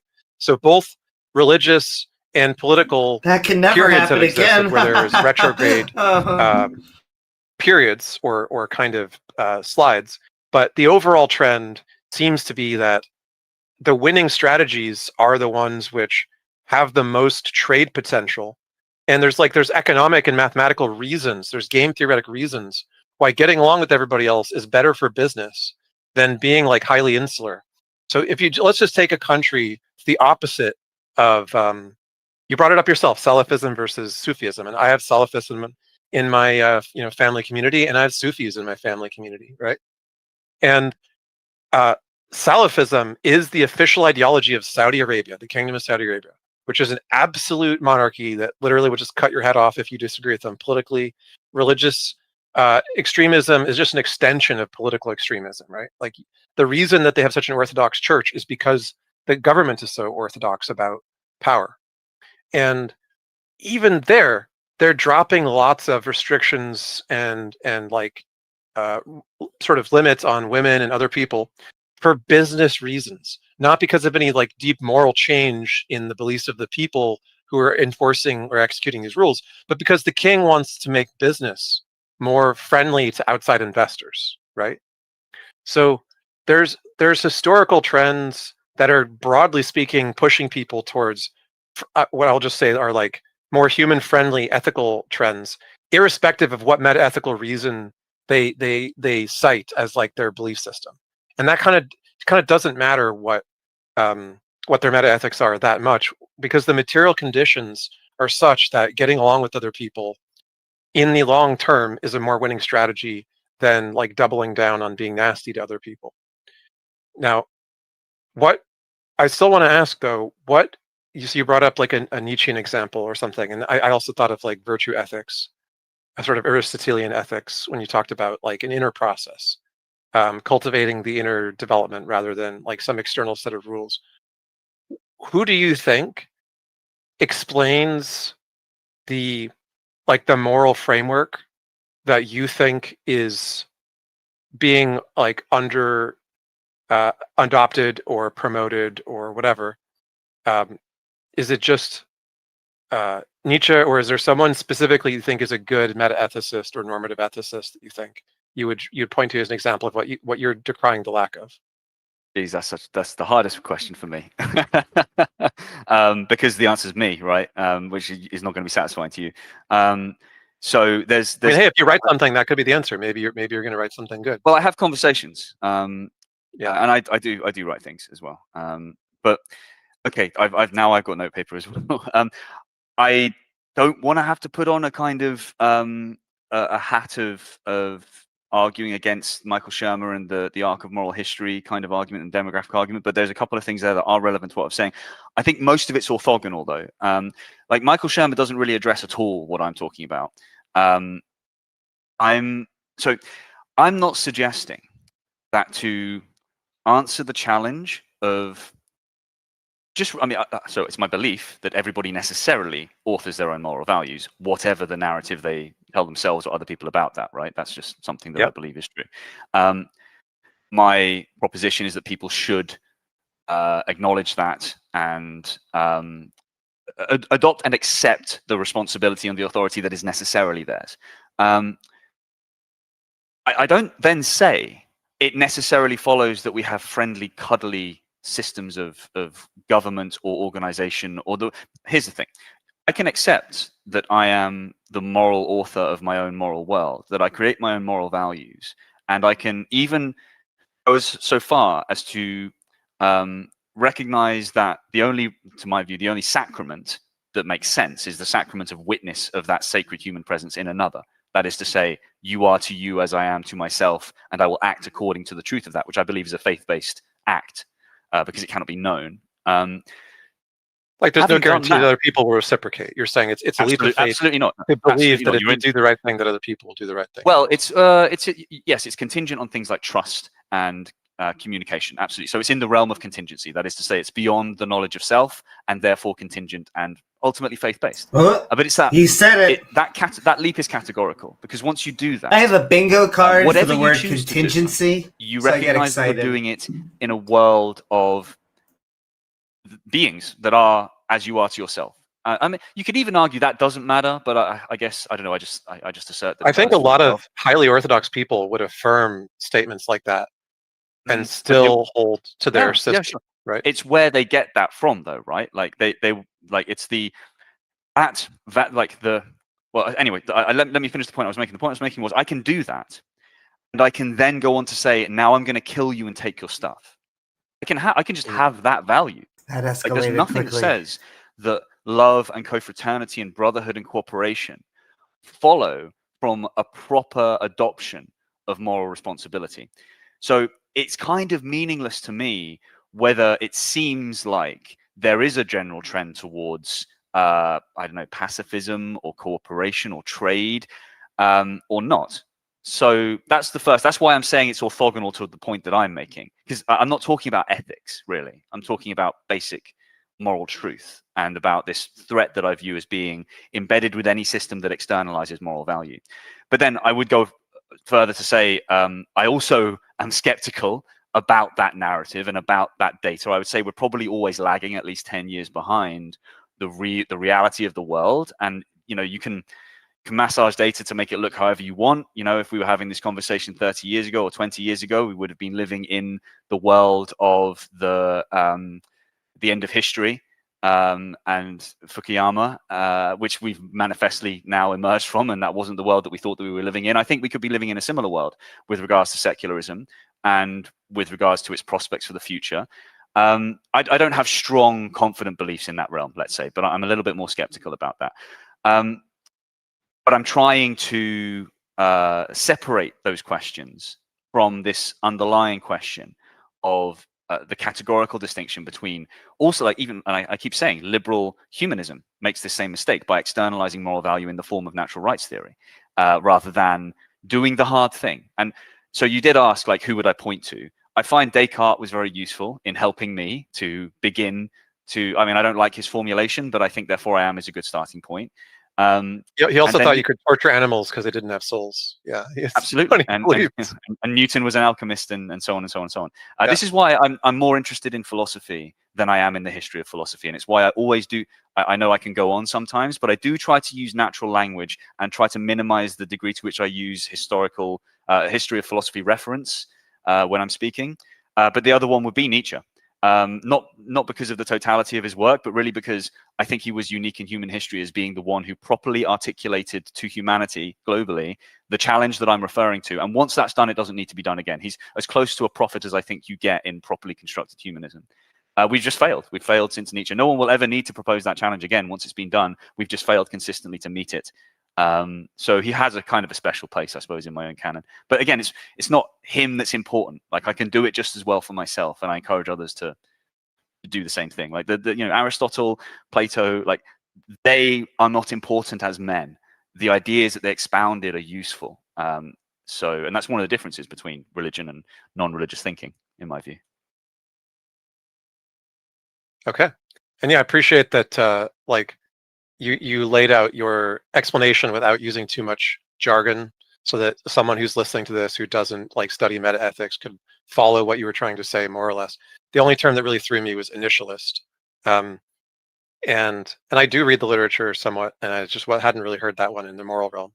But what you're saying is basically that there is an unmet challenge to actually formalize morality as a process that is a internal challenge for people to meet. Hello? You cut out, or? Hello? Ix, you good, man? Maybe he disconnected for a second. Yes, basically, to the question that he was in the process of asking. Although I would say I do think that the Gnostic and contemplative traditions are more useful as guiding and reference points for that process than the more orthodox and literalist interpretations of the major world religions. Like, all major world religions contain within their texts and traditions something like the struggle that I'm referring to, but they've been dominated by sectarian interpretations which have lent in more to the orthodoxy, centralization, clericalism, and totalitarianism. But you got to do it for yourself. Maybe I could just bring up some points. Maybe it'll be spicy. Maybe it actually have not a lot of contention. But from at least some of the stuff that you were saying at the beginning, when you were talking about literalism seemingly versus, I would say, metaphorical traditions, I even brought up earlier today, although to me, they are sometimes ignoring their holy texts. They're written certain ways, and you'll find liberal churches and liberal mosques, will be more open-minded. And so I do like not only the liberal versions of the Abrahamic traditions, what I would say a focus on the Eastern traditions. I think that, the theology that comes out of the metaphorical theists tends to be, in my opinion, more of a liberal conservative divide. And because they lean more liberal, more towards the spiritual versus dogma isn't a true dichotomy, but you know what I mean colloquially. And so although theologically, I think sometimes they have the stronger position because they're like, the book says it's only this many days. It says this many days. I would rather live with people like you. Not to generalize, I'd rather be with people who are going to actually have a morality that comes, as you say, is not from an external base, as in like there's a morality floating out here, because most often of the time, the morality that's floating over here says that the property over there is actually mine, or maybe I should do this, or the other thing. When we tend to look inwards, I think that we get a morality that if most of us are empathetic and sympathetic as a civilization, will tend to have more moral systems that reflect that. And so it is this weird thing. I both would rather have a world that leans, if not is only populated with metaphorical theists, or at least ones that lean in that direction. And then I just separate that out from, if it's the atheist versus theist battle, then we have a very different conversation, and it becomes more, a different conversation. But if it's which has a better theology, more fit for the modern world, and which are we going to probably all fit in better, well, then probably most of what you said. Yeah, I mean, it's not going to be contentious if you're mainly saying that, the world would be better if there was more of me in it. Certainly, I agree with that proposition. But the one thing I think I disagree with, and I was trying to express this with Ix, but empathy is not equal to love. My internet. So I don't view. So for me, what I'm trying to get at is, an individual can emerge as a fully recognized, self-possessing moral agent and authority. They can say, I am the creator of my own values, and therefore I must take full responsibility and authority for my actions in the world. Then they can take the leap of faith that I enjoin people to take, which is to recognize the sacred human presence in others, which is a faith leap. It doesn't have to be done. I think God gets in the way of that, actually, if anything. And then they can, like I said, just start murdering people. They can just construct the values in such a way that permits them to do that, or that's just their preference.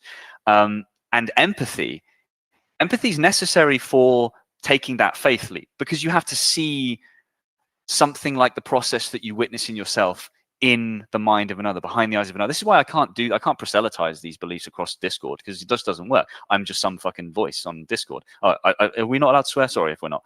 When you have conversations with real people in the real world, you've got a better chance of bridging that gap. But having bridged that gap, empathy is kind of done at that point. You don't necessarily need much of it anymore. Can I pause you for just 1 second? And I feel bad because I know you're like, it's nitpicking, but it's an important point, which is to say, I understand where you say empathy could be a leap of faith.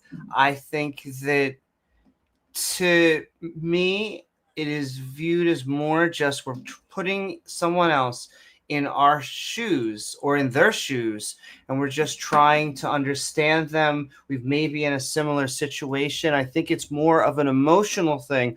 I think if you're using that word poetically, that's fine. But I guess, we get very specific with that word because faith gets used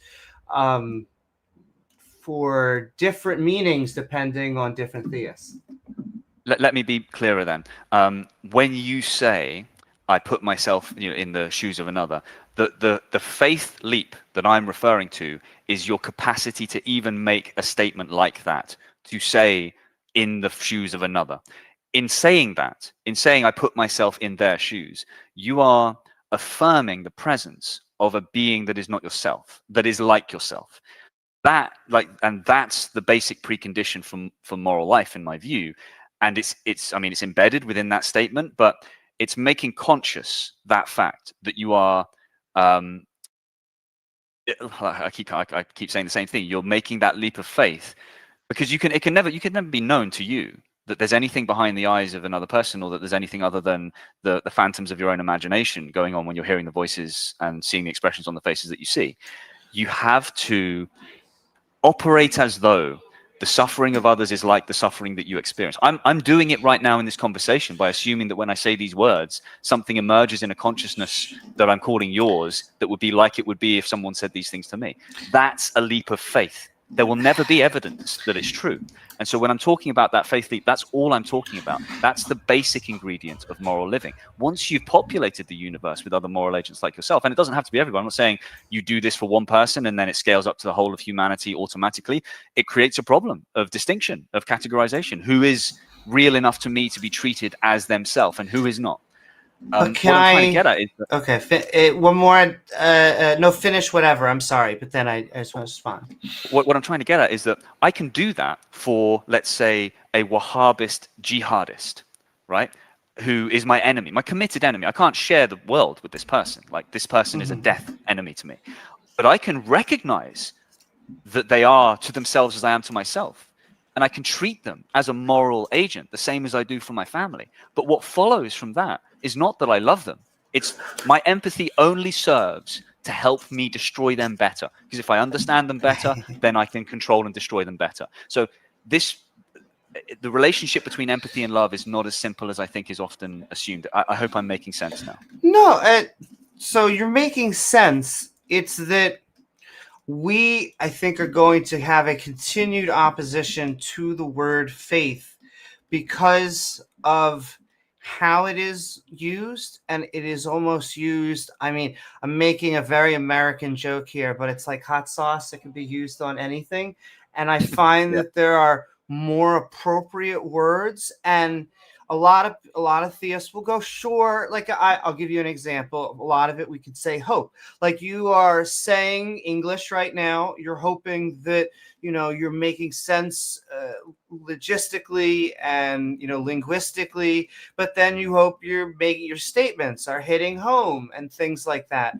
But I think these are more elements of sociology and psychology. They're important. They're things that I think are more closer to morality than most theists. When they just literally they point to the book and say, you want your morality, it's in chapter verse 3. But what I would say is, here's where I'll make it dangerous.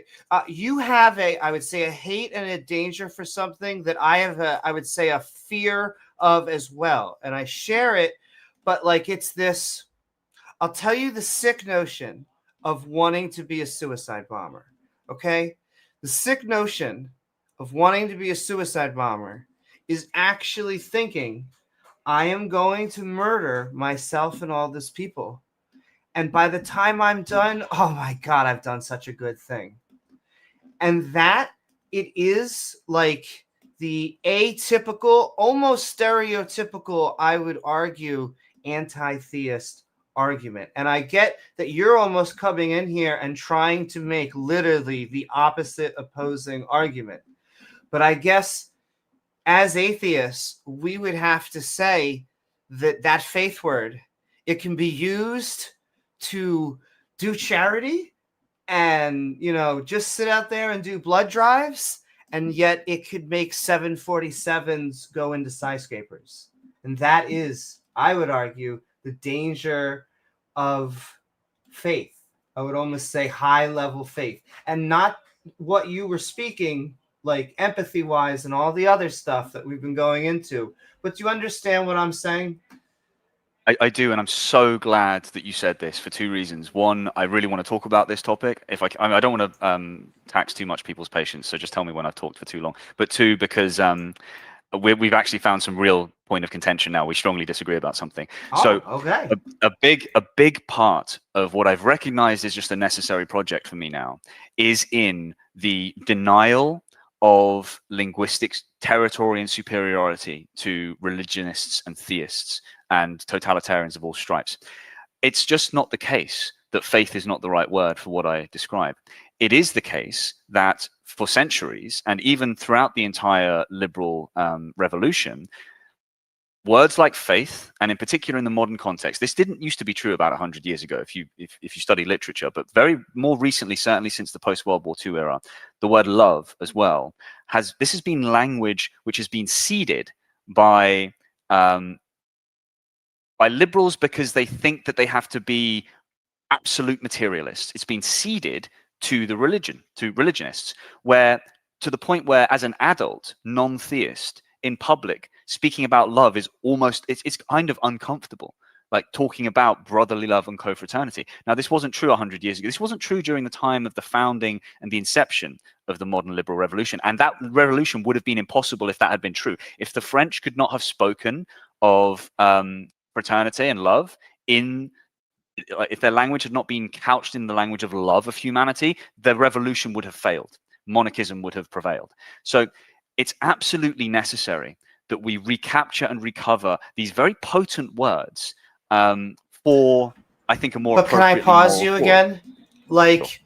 why not just use love? Why not just use the word empathy? Why not? I believe that, I mean, I have certain moral metrics that I believe are all truly separate. Fairness, empathy, kindness. I think they all represent different ways we can look at moral situations.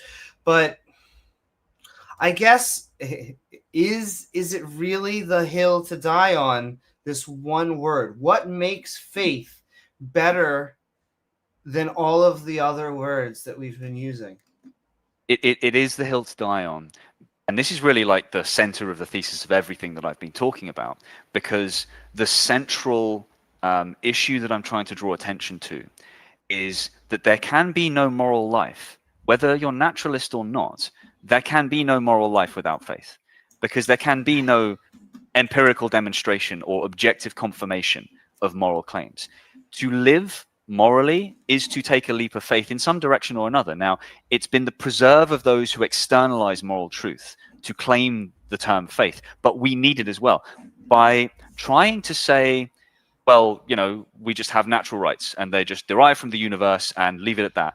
At the same time as we have perpetuated this incredibly powerful mechanism of scientific inquiry and observation as the kind of, this is our main tool for observing the universe and for knowing that things are true or not, and for navigating and for achieving goals, though it cannot determine what our goals are. We've simultaneously said, and by the way, your moral value is just out there in the universe somewhere. It's like, well, okay, where's the microscope that's going to find it for me? We're never going to have that. There's never going to be anything that's going to fit within a scientific paradigm that's going to justify any moral act, no matter how small or how large. We must make a leap of faith to assume that there is any value in another human. And that isn't love that's doing that for you. It's faith that's doing that for you. And that's why we need that word. I disagree. I do not think that it is faith that is making us behave moralistic towards other humans. I would actually argue it is underlying, it is actually genetics and biology, but that gets represented in social situations to which we feel empathy. We want to be nice to others. We like it when it actually releases happy chemicals into our brain, dopamine into our brain when we're nice to each other. We like it when people are nice to us. I think it's not that what I'm saying is you're completely wrong when you actually go into some of the details, because I do think that they are truly not floating in space, you know, as you were describing. But the leap of faith that you are saying, I would say, is just us having to, at some level, say, yes, we don't actually know what's going on in other people's heads. We can't really, you know, think what they're thinking. But I would say, because of who we are, because of our experiences, you know, not to be too colloquial with it, but because of probably the way your mom and dad raised you to be a decent person, I think those have more to do with morality than theism. And it may be the case that they do. I'm absolutely committed to converting you now. Hey, I'm open to the biological determinism argument. Sure. I believe that's reductive, and I believe that a biological determinist explanation for human behavior does just that. It explains. It neither prescribes, nor condones, nor suggests, nor encourages. And so you then essentially have a deterministic, amoral universe, which may be perfectly descriptive, right? But it's also completely pointless, meaningless. And what it doesn't capture is, however this cashes out. And, you know, neuroscience, I don't believe, is ever going to do this for us. I think the hard problem of consciousness is hard and intractable. But one way or another, You have to live with the sense that you act as an agent, the sense that that is true. No matter how perfectly you might one day be able to describe to yourself the antecedent conditions through environment and evolutionary biology that cause your decisions, you're nonetheless left stuck in the position of feeling like you choose things. And that feeling that you choose things really does feel connected to everything that we talk about that has meaning: love, relationships, being hurt, being helped, cooperation. Nobody really lives as though they aren't a moral agent. Everybody makes this faith leap. And what I think that we're doing, and I lived most of my life until maybe 4 or 5 years ago when I began the process of accepting that I had to do this. I lived with pretty much the same attitude towards the word faith that you have. And I still have that attitude towards other words because I don't need them. It was corrupted by its association with theocracy and religion. But I've realized that it's necessary to recover it if the project of humanism is to have a chance of sustaining into the future. And just one more thing, because I agreed with you up until literally, I agreed with everything you said up until that point. But okay, I'll let you finish.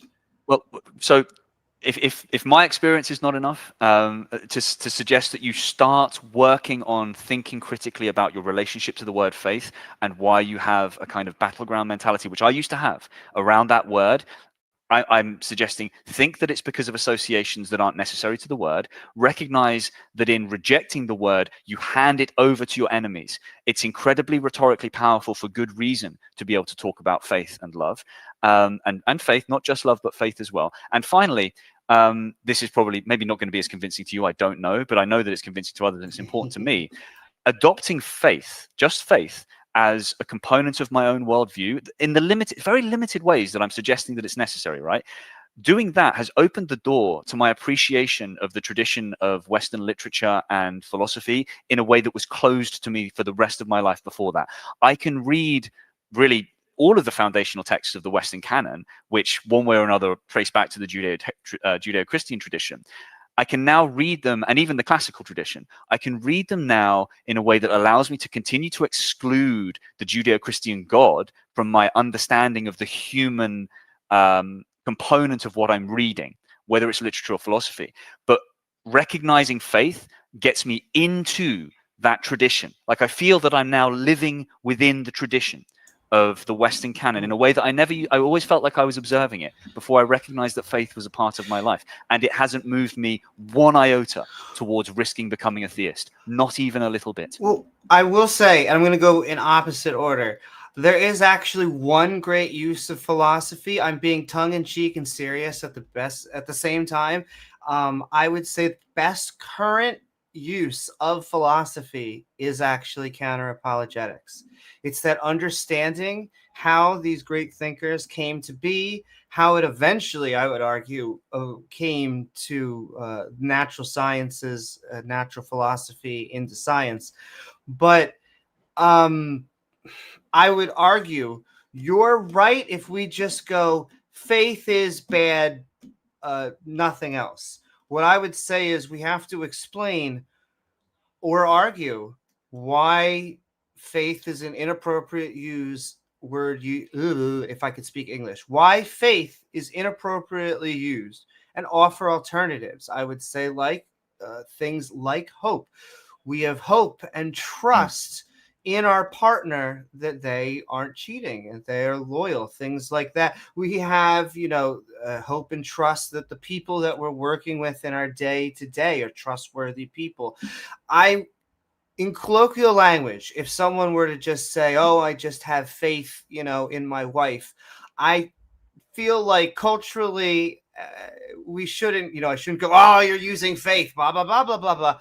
It's more just in the zeitgeist, the larger debate of these linguistic use terms. I think that there are stronger alternatives, and I agree with you that religion, especially the Abrahamic faiths, they really like to not only pretend that there were no gods and no moral traditions before them, but this is their guy is very much where it stems from.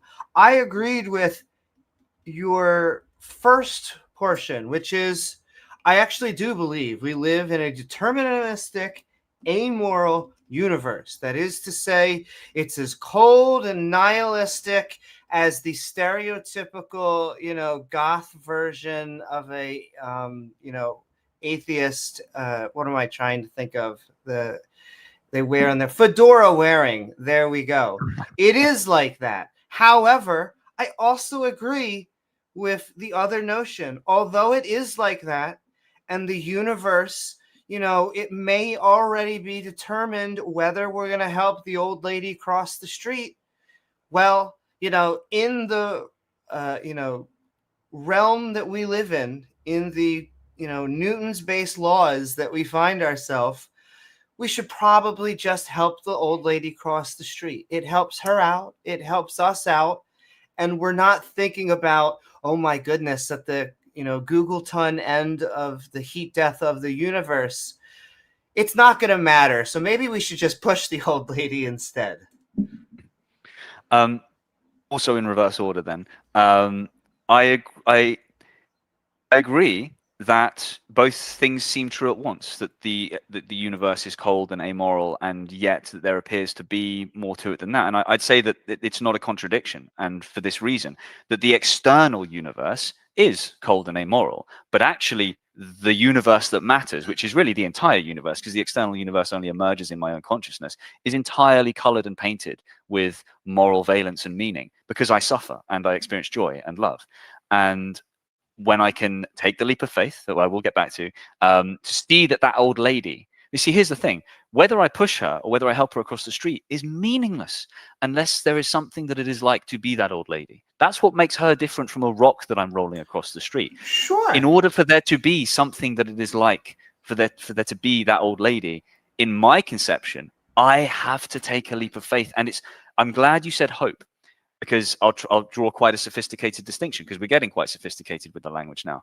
Hope is absolutely indispensable. It's one of the indispensable terms that also needs to be recovered. Trust as well, but I'll focus on hope. Hope is positively valenced faith. It's faith in an idea or a proposition or something happening that you are positively disposed towards. And that's why we need faith as well, because there are things that may or may not be true, that we have to act according to, one or the other, that we can't necessarily have an optimistic attitude towards. Like I said, I could witness the sacred human presence in that old lady as an act of faith, but I shouldn't be hopeful about it, because she might be a mass murdering psychopath who's going to stick a needle in my arm when I reach it out to help her across the road. The hope can come in later, but the act of recognizing that there are moral agents in the world that are worthy of moral consideration, i.e. other humans who are like me, that's an act of faith. And it shouldn't be optimistic or pessimistic. It should simply be essentially probabilistic. And then you act according to that belief, not knowing that it's true for certain. That's the definition of faith. And we need a term that is neutral of optimism, that also recognizes that leap that's being taken to act according to it. Well, I would first say I wasn't saying it was a contradiction. I think they're actually two separate facts that are true. We live in a deterministic, amoral universe that doesn't feel anything about us, and yet we live in a day-to-day because we are social animals who are living and interacting with each other and have these complex feelings, emotions, and thoughts. I think that we're going to live in that type of society. That's why we have laws. Because I often get, if there is no, objective morality, then it's just, your opinion. But I don't think that it actually is just merely an opinion. I do believe that they are based on us being these biological, conscious creatures that have will. We don't have what I would describe as this free will that, some theists prescribe to, which, lets you do anything. But I think as agents, as thinking agents, as conscious animals, we have the ability to either help the lady down the street or push the lady into oncoming traffic. And I think most of us are actually driven towards helping the old lady down the street, and we look up to others who would help the old lady down the street, and we shun for good reason, if not lock up the people that would hurt others. I agree with you that in that one situation, sure, faith and hope were a little bit separate, but that's why I think there may be other things. It may be in that situation, it's true. I'm never going to know what it's like to be insert X, Y, or Z, but you have to use that empathy then, instead of maybe hope, maybe empathy, and say, well, if I was in a similar situation that they were in, or I was in a similar situation actually in the past, I would want help, and so I'm going to help them. I think it takes something. There is something human, emotional, intuitive, guts. We could use maybe lots of different words. I think once we put it as faith, it becomes theological, and then it does become an atheist versus theist thing. It's not that I disagree with some of the things you would say. I'm still not sold on faith, though. So exactly what I'm working towards is a world in which we can have this conversation, and my use of the word faith does not make it an atheist versus theist thing. And that's entirely contingent. It doesn't have to do that. I hope it's clear from everything I've been saying that I'm obviously not a theist, but I hope it's also clear that I'm very earnest in my use of the word faith. I thought it was a metaphorical theist, surely it can well. just be true. It's not like I'm using language in a way that's clearly internally contradictory or just rhetorical or, you know, just some kind of bait or device.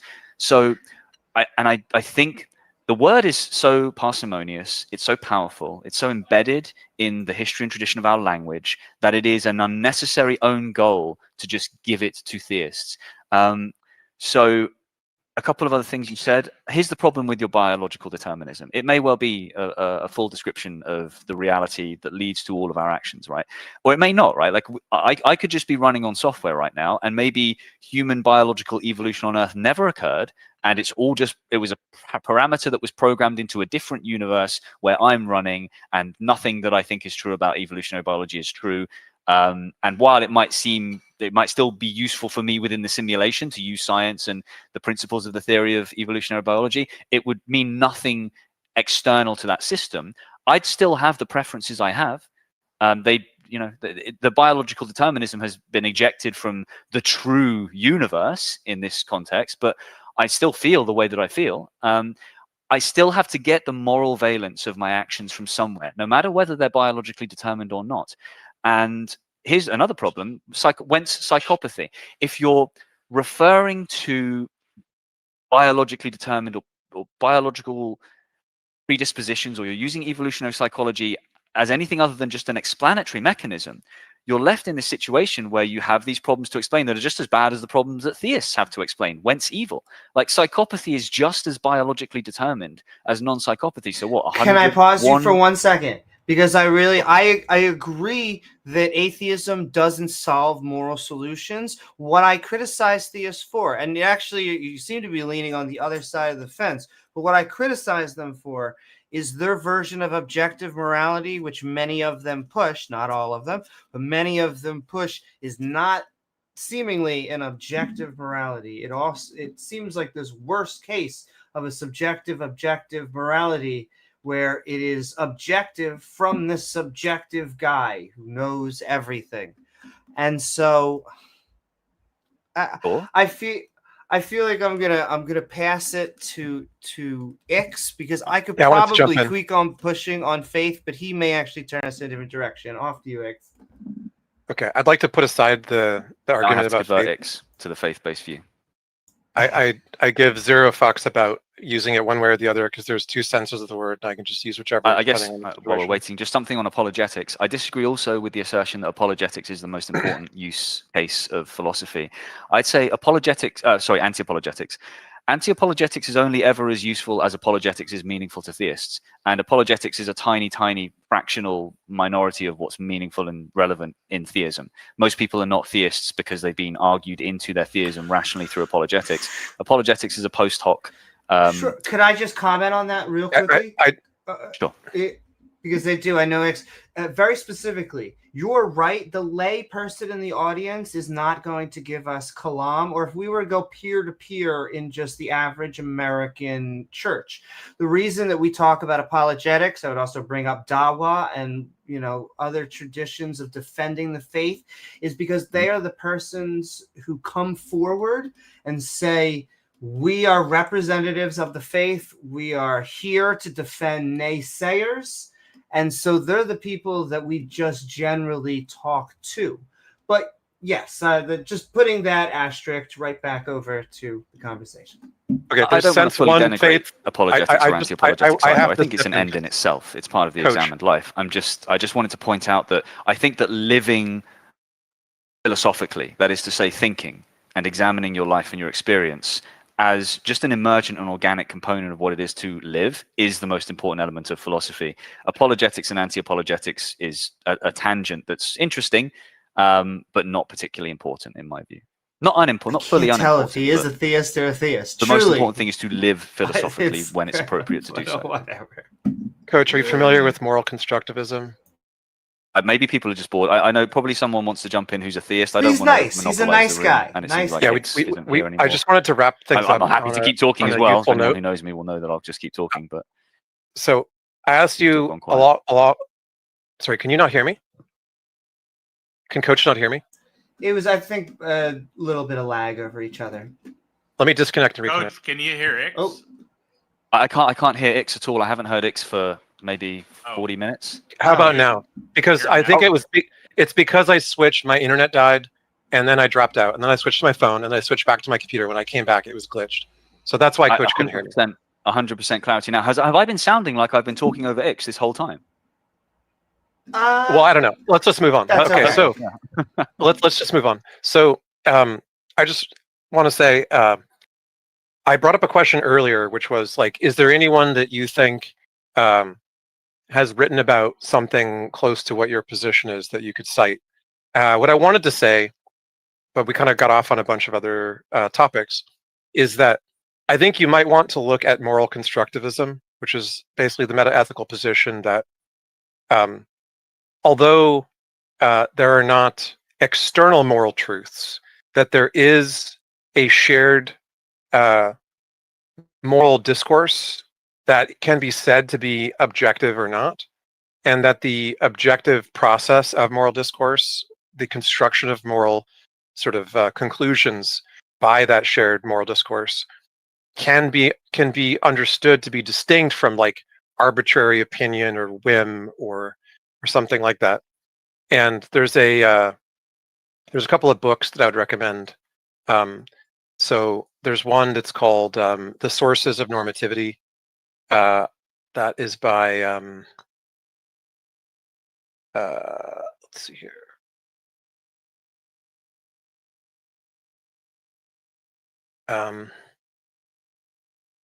Christine Korsgaard. Okay. And she sort of falls within what's called Kantian constructivism. And then there's a second school of constructivism, which is called Humean constructivism. And there's a lot of discourse and overlap between like Nietzschean moral thought and constructivism about whether or not they're compatible or not.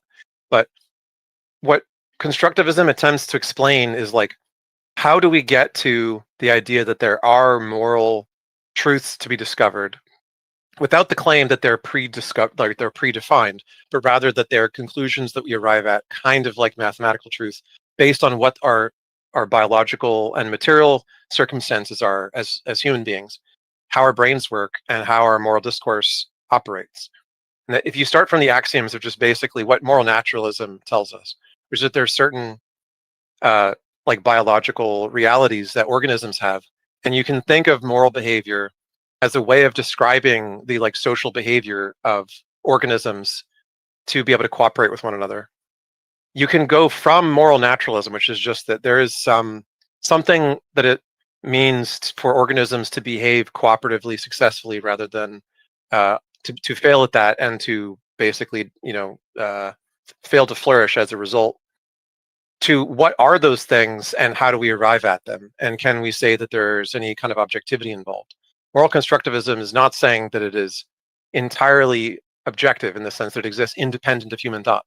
It's saying that there's a kind of objectivity even from things which are human derived or human conceived. In the same way mathematics can be said to be objective from the first principles, something like what you're trying to do, I think would fall under a constructivist framework, which is you're saying, okay, from some first axioms, leaps of faith, whatever you want to call them, about other beings, there are things that follow from that that you think are important for people to understand the justification for directly, rather than just to be told that it derives from an external source. Yes, I wasn't familiar with the specific book that you referenced. What I'd say is there is a bunch of labels. I'm not a philosophy 101 major, so my knowledge of the history of philosophy is not comprehensive.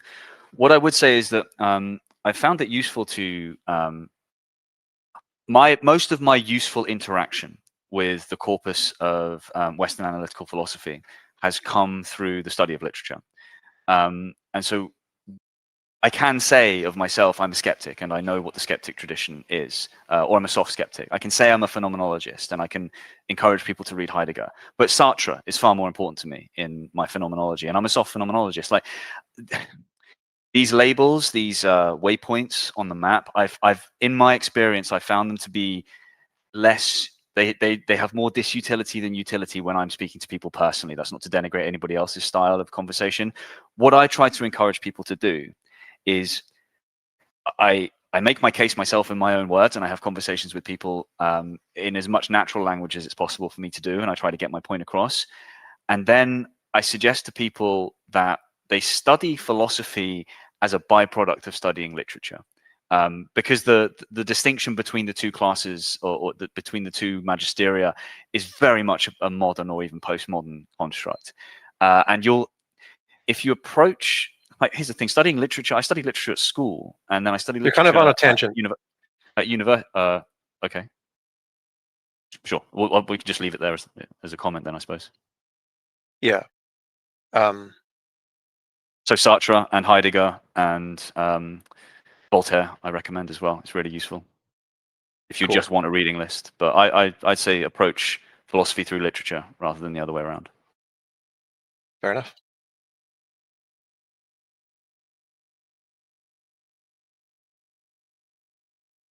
Perfect. Well, Coach, we appreciate. Okay. Well, yeah. Coming up. Thanks for having me up, guys. Some time, man. My pleasure. And I think we're about to have Clark come up and argue for Atlantis, so I'm excited about this one. What's up, Clark? Hey, what's up, guys? Oh, maybe that's not Clark. I'm not Clark. No, I'm not Clark. What's going on, man? But Clark is probably a bonehead, but I just dropped my mac and cheese portable. But no, to be honest, you guys have no worldview. You're bankrupt of logic. You just spewed out logical fallacies. You're belligerent to the spiritual realm that surrounds you everywhere you go, and you're blind. You're blind and you're lost. And I feel bad for you. I have pity for you. And hey, if I could just pause, it's funny that you're like an example of like what the last caller was trying to talk about. Anyway, continue. So, Dev, rather than just criticizing us, which is fair, what is your worldview? Can you tell us what your worldview is? My worldview is that what dictates, institutes, and secures what is, can be, or cannot be is God as the ultimate, Jesus Christ, Yeshua HaMashiach, the one who died on the cross, rose again 3 days later. And you don't have any evidence against that. You have no supporting evidence at all. Are you a presuppositionalist? Do you hold to the transcendental argument of like Satan and people like that? Of who? The transcendental argument of who? Okay. Are you trying to say that you think that like God is like the necessary precondition for knowledge or something like that? God is the prerequisite for all knowledge. Okay, but you're not familiar with presuppositional apologetics? I am. You are? But you don't know what a transcendental argument is? Yeah, I do. A second ago, I asked you. They're with those that, LGBTQ things, right? Transcendental. And I mentioned Satan. You said Satan who? He's like one of the main proponents of the presuppositional argument. Yeah, so is Van Til, though. So is Van Til. Yeah, Ventil. Fair enough. Okay, so you are a precept. Okay, cool. Taco, Yeah, do I'm you a wanna take this precept. one? I'm a precept, but I don't positively claim that I make any presuppositions. Okay. I will say, when we call them presuppositionalists, they say that we don't. So, do you reject this? Actually, I need to know. Do you accept evolution and abiogenesis? No, I don't. Okay, Oh, boy. so we've got a problem there. So you're insane, right? So No, I'm not I insane. I'm generally not insane. don't I'm just engage I'm with just insane people. I'm just But I know Ix is very good. If we can get you through abiogenesis and evolution, I'll deconvert you. Do you claim that your God? I don't think it matters, but do you have a coherent account for trees in your worldview? for trees. Yeah. How do we get trees in your worldview? Those I wanna know green if things. Trees I've never had a arise. Christian provide a Trees, coherent account, so trees arise from fractals of the universe. The fractals are What? caused by vibrations, and those vibrations are electromagnetism, Okay. ether, spirits, and all types of different unseen metaphysical conceptualizations that all you should have affect and just said interact with us on no. a daily basis. No, This no, kinda I shouldn't have sounds said no. like Gish galloping, like word babble, like he's LARPing or something. I don't think he's serious. I would I'm have not actually LARPing. He sold I'm not should have LARPing. just said no. Like, Of course, so you're gonna claim that I'm LARPing for no that's reason at like all because I you think think I that met I'm like crazy. 15 Christians that have failed to provide a coherent account for trees in their worldview. I just explained to you what trees are. They're made by vibrations and fractals. No, they're Okay. not. No, So if they're you can't not. understand that, if you can't understand that trees are made by vibrations and fractals, then you have no understanding at all of knowledge or science or the scientific Yeah, method how do or you get experimentation trees? or No, I'm sorry. reproducibility. Go, Be Taco. Go. more I'm sorry. clear. Be more clear. I'm asking you to provide causal chain from the Big Bang to where trees are today in a Okay, so coherent fashion that aligns Taco, with reality. So Taco, go in ahead a and not provide God that. world, in a not God world, how did the tree form? How did the tree form in a not God world? Taco. Go. Well, I'm waiting for you to provide your answer, and then I'll go. All right, what's the question? Dude. So I'm asking you to Green provide a leafy coherent things. account for trees that somewhat coheres with reality, right? Yeah, From the Big they're Bang to caused today. by vibration. They're caused by vibrations and fractals. Okay, that's what I said. So the vibrations and fractals cause things to grow. The healing life energy of the universe is electromagnetism He is balanced from LARPing. light and He dark. is. Okay, I'm convinced. Okay, I so wasn't light and dark originally. are the two aspects of the universe that exist as consciousness. Consciousness is arisen from the healing powers of the origin of all consciousness. And so, the healing powers that, like, for instance, the healing powers that are within you, like if you get a cut right now, if you get a cut and Mental the cut, acid is what's happening right now. after a week or so, the cut is gone, right? But why is that? It's because your body is the healing power of the universe. Your body is a temple we have for platelets. the We're within. alive. That is why it's doing that. It's why No, your it's not chair. just because we're Wait, alive. It's not just because we're alive. Hold on. Why Not does just why does the chair not heal? the chair does heal. What? Really? You could heal. You could heal.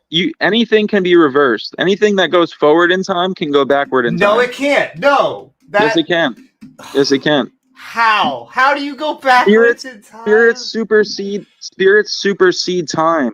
Spirits aren't within time. Okay.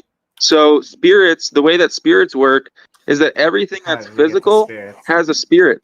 Okay. Everything that's physical was manifested by a spirit. Okay. So everything So a rock that has you a see- spirit. Yes, anything has a spirit. Anything that's organic, natural, connected to some type of natural material has natural energies How about within a it. house if it's made of natural materials? Yeah, it has natural energies within it. It has spirits in it. Yeah.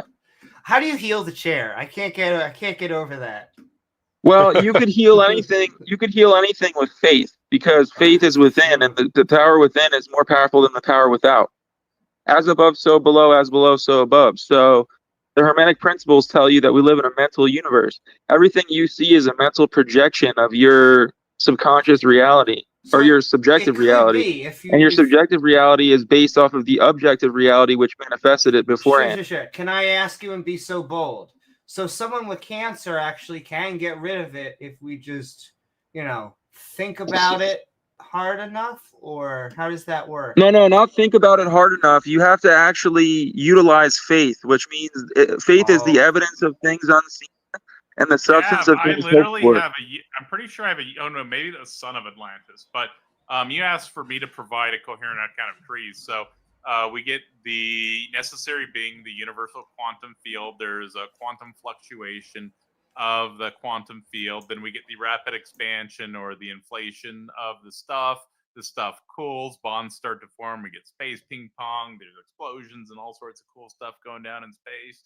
And then that's if space. That's if space is even. That's if space is even what we've been told. You know what I mean? And then we zoom into Earth, where we have this environment forming that can allow for the first cell to form, and then the first cell forms, and then the atmosphere and the Earth continue to change through chemical reactions and a constant bombardment. But Taco, the first cell. I didn't interrupt you during your explanation, and so all right, go ahead. From a constant bombardment of photons from the sun, and then in combination with the life, and then from there we get to a point where evolution begins to occur, and then this continues to change, and then see, that's the thing, Taco. You're interrupting me again, and then billions of organisms die, releasing nutrients into the environment, and then mushrooms form on land, and then mushrooms start to break up the rocks and whatnot, and then the life continues to go and die on the land, and the soil starts to get created, and then eventually we get to trees. I think yeah, but you didn't just describe. You did not just accurately describe. You did not just accurately describe the actual methodologies of nature. Okay, the function of nature is that vibration manifests physicality. Okay, that's the function of nature. So everything that is a vibration becomes physical. Okay, so can I really do have to point this out. I do want to give some evidence. Every night at a certain point, late at night, I feel like the vibrations become physical. Anyway, continue. Oh yeah, me too. But me too with my butt plug. But on a real note, like if you were to categorize like vibration as the grounding for all purposeful reality or intended creation, right? Then the vibration would be categorized as the deterministic factor of everything potentially that could occur in happenstance. But in reality, we really don't have happenstance or coincidence. We only have purpose, explanation, and truth, absolute truth, which is irrefutable. That's why you guys are trying to refute it right now, but you can't. But the irrefutable absolute truth is God, and that's the ultimate mind outside of space and time, which is the vibration of everything that exists. And it's interwoven with everything that exists.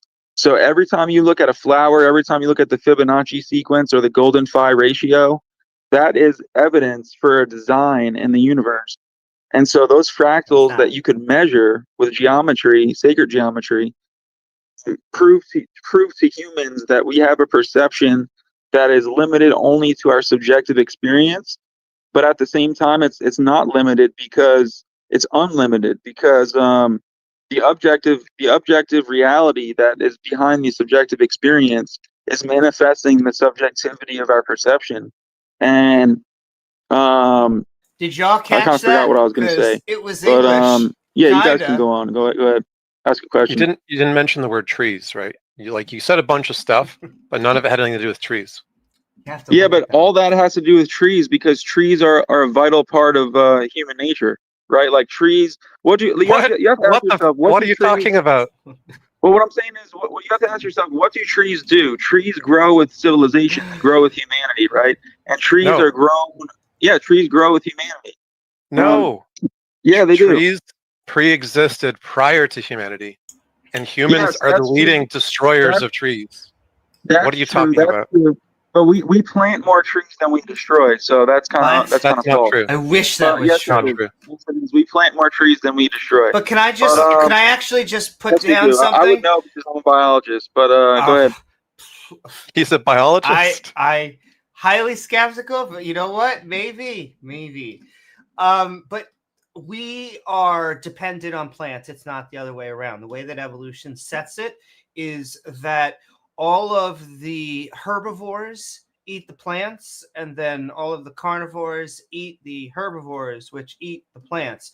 But if you kill the plants, the food for the food dies, and thus they are actually a higher level. They came first, and then we are dependent. Yeah, I In agree. I fact, agree 100%. contingent. Okay. I agree 100%. But the thing is that the trees that you're talking about have fractals in them. They have energies, these etheric energies. Can I pause you call for it the 1 ether. second? Why Right. is fractal an important word? Because I view it very specifically, like, the fractals are often pretty, we can look at things in computer programs and within crystals and things like that. But I don't get, what about vibrations and fractals, those two specific words? Because I think that Taco gave a pretty good explanation. I think that there are very clear explanations about how a tree, that's why I think that, use that example, where is it only trees with vibrations,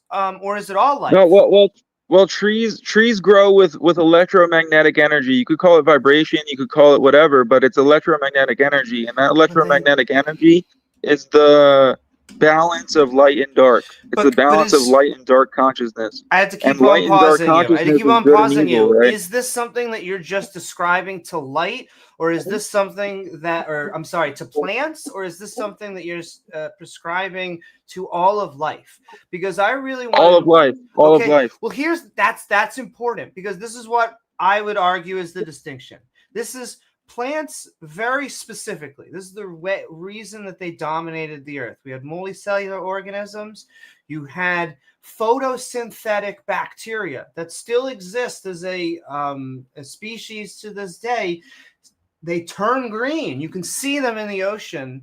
They are using this sort of mechanism that became photosynthesis in some of the early multicellular life. They are a descendant of cyanobacteria, and thus we. So, Amy, can you not reference God by mentioning how trees work? Yes. Like by mentioning how trees actually were the origin of trees. Can you describe the origin of trees without referencing God? Sure. I will be honest. Taco gave a very good version. I will try to do very similar. So there was the Big Bang, hydrogen, helium, lithium, hydrogen coalesces.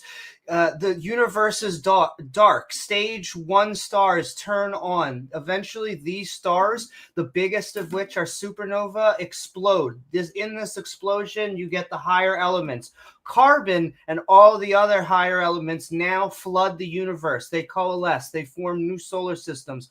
On this solar systems, these tier 2, tier 3 solar systems that are now billions of years already into the universe's existence, we now start to get what are called circumstellar habitable zones. That is to say, how did we get them? How did they make themselves? So how did the universes make themselves? It didn't make itself. A circumstellar habitable zone is dependent differently on the situation. So, for example, the circumstellar habitable zone within our solar system is Venus, Earth, and Mars. Very specifically, those 3 planets. Now, there could be life actually outside of the circumstellar habitable zone. It could be further away in Europa. The conditions are actually suitable for life. But what I'm saying is we live actually in a band of the solar system, which you would expect for life. If you wanted it to happen, this is where you would. It wouldn't be a surprise because of all the liquid water, the carbon, again, on here, Venus or Mars. We could talk about why life now. Amy, I would argue that we live in a solar system based off of the creation of life. We live in a solar system based. creations are only made by animals, and so if it wasn't No, made creations by an are animal, made by an ultimate mind outside of space and time. and I've never seen that ultimate mind out of space and time. You don't need to see it. You don't need to see it I to have know no it reason exists. to think You don't that need to it see it to exists. know it We exists. haven't even You don't gotten need to to see it. plants though. But yes, we're about to get to plants. We're getting very close to plants. Do you need to see electromagnetism to know it exists? No, but the electromagnetic, the visible light spectrum, first of all, is the one band we see. But then there are other bands of light that we can see using and detecting with other tools. It's why But what I'm we saying is believe the metaphor wind is exists, because it has effects on the physical universe, even though we don't see it. So it's not But only. do you realize in your description of the solar systems and the stars and stuff, you reference God multiple times? Oh, I would say that you'd have to point them out. Since I didn't, you would have to show where. Well, you said these exact words. The solar systems have formed. They have formed over billions of years. Well, that's evidence for creation and design. So it's evidence for gravity. Yeah, gravity exactly. is why they formed. And very specifically, it goes in contrast. Gravity very cannot specifically, form itself. Gravity cannot form itself. Gravity has to be created by gravity something. doesn't form itself, and no. So there are no examples of laws like universal laws being made by minds or beings. This is the thing you're trying to prove. I haven't gotten to, however, trees. We're still in solar system circumstellar habitable zones. So now that we understand that Earth what I'm is saying one is, of those, sure. But again, this is the explanation that you can't give. So I feel like we should eventually, kind of get there, because you would just say, not to be too on the nose, but when I finally say, how do you form a tree? You are going to say something like he spoke it into existence. Yes, I am, because words exactly. are manifestation. Words are manifestation. So anything you say, that's very anything silly. That's silly. Anything you say becomes reality.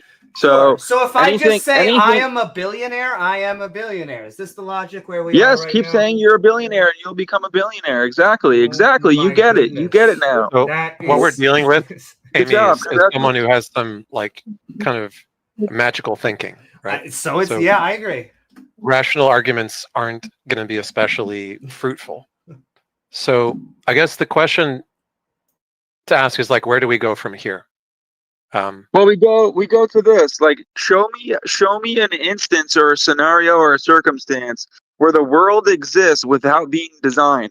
Okay, there's no design in it at all. There's zero design. You can't have gravity make it, because gravity doesn't have an intelligent mind, and you can't have. But that's why it wasn't created. Do you understand what you're saying? Do you understand? It's gravity doesn't create things because it doesn't have a mind. We're telling you, most of the universe has no creations in it. Only a very small creation. So how was it created? How does it exist? Why do you think it was? Here's the better way. Stop using the word created about any physical laws. Just remove it from your dictionary. Stop saying it, and then it won't matter. You know what I mean? Because it's not creations. Creations are things we build. We take one thing and another thing, and we put them together. That is an artificial creation. When we make... Yeah, we are creators. We are creators because we're made in the image of the creator. We're fractals of the creator. We're fractals of the creator, right? So since we're fractals of the creator, we can create things ourselves as well. No, we're creators because we're animals. We are very specific. No, animals cannot create anything. Okay. Animals cannot create anything. Animals can just use their instincts. Animals can just use their instinct. They can't create anything. Animals didn't create the universe. Animals didn't create the universe. Okay. You're removing the pivot. You just said that animals can't create anything. What is a nest? Yeah, that's not created. That nest was already there. The materials for that nest was already there. The animal just collected and rediscovered. So you're saying your computer it didn't create anything. So you're saying so your computer wasn't created. It was already there. Yes. I can't. You're right, Ix. I'm sorry. I'm sorry for even pushing it more questions forward. But look, you cannot create something at all. No one can create anything because so can I pause you again? Is a spoon? Just be real with me. Is a spoon a creation? A spoon is a humanity construct. It's a construct. You Yeah, you spoon- eat your a breakfast spoon- cereal with constructs, huh? Yeah, but a spoon is just a man-made object. It's not created by anything. The spoon was mixed together by No, no, no. metals that were already existed, so it wasn't Dav. created, Hold right? on, So go with me here, okay? We're gonna discover new ground. There should be a word for it. What should we call it when we make something? We put things together. What would a good word for that be? You know, when someone makes an art piece or they work with Legos. that's not creation. That's not creation either. That's not creation either. That's just revealing the truth. That's just referencing God and revealing the truth that's already there. Your Honor, I rest my case. So look, you cannot find me one example of somebody creating something that never existed before. That doesn't exist. That's impossible. That's an impossibility. Okay, so That nobody is sentence sounded God. like an impossibility. Nobody is God except for Jesus Christ. So Jesus Christ can create something that wasn't there before, but you cannot, because you're not God and you're not connected to God. You're connected to the devil, the enemy of God.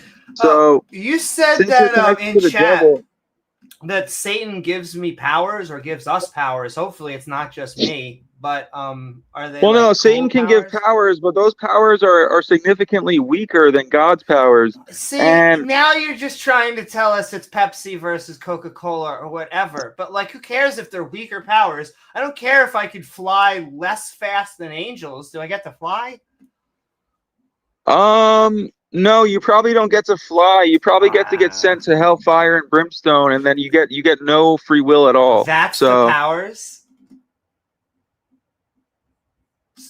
well, the powers is you get thrown with the devils. That doesn't sound like powers. It's not. It's the worst thing that you could imagine. Okay, then you retract your original statement. Satan doesn't give me powers. Demons don't give us powers. No, it is true, because the power of being in hell is the separation from God. So that is a power, but it's I not have a very question, Dav. powerful. It's kind of weak. It's kind of a weak power, you know. Dav, are you an Atlantean? Do you think Atlantis is a real place that existed? I know Atlantis existed 38,000, What 12,900 plus years ago, and 38,000 years ago, the Great Pyramids of Giza was built by Thoth the Atlantean. So I know that as a fact. Wait, so which is it? Did Atlantis exist 12,000 years ago or 38,000? It's a good Sunday, people. It's a good Sunday. Between 12,900 and 38,000 years ago. Okay, so you think that Atlantis was destroyed during the Young Dryas impact? Yes. Okay. Where do you think Atlantis was? In the Atlantic Ocean. Okay. You don't think that there's any locations that could have been formerly covered by water that could have become on land at this point that could have been Atlantis? Yes. The Northwest African Peninsula and the or not peninsula, but the Northwest African landmass is evidence that there was once an advanced civilization.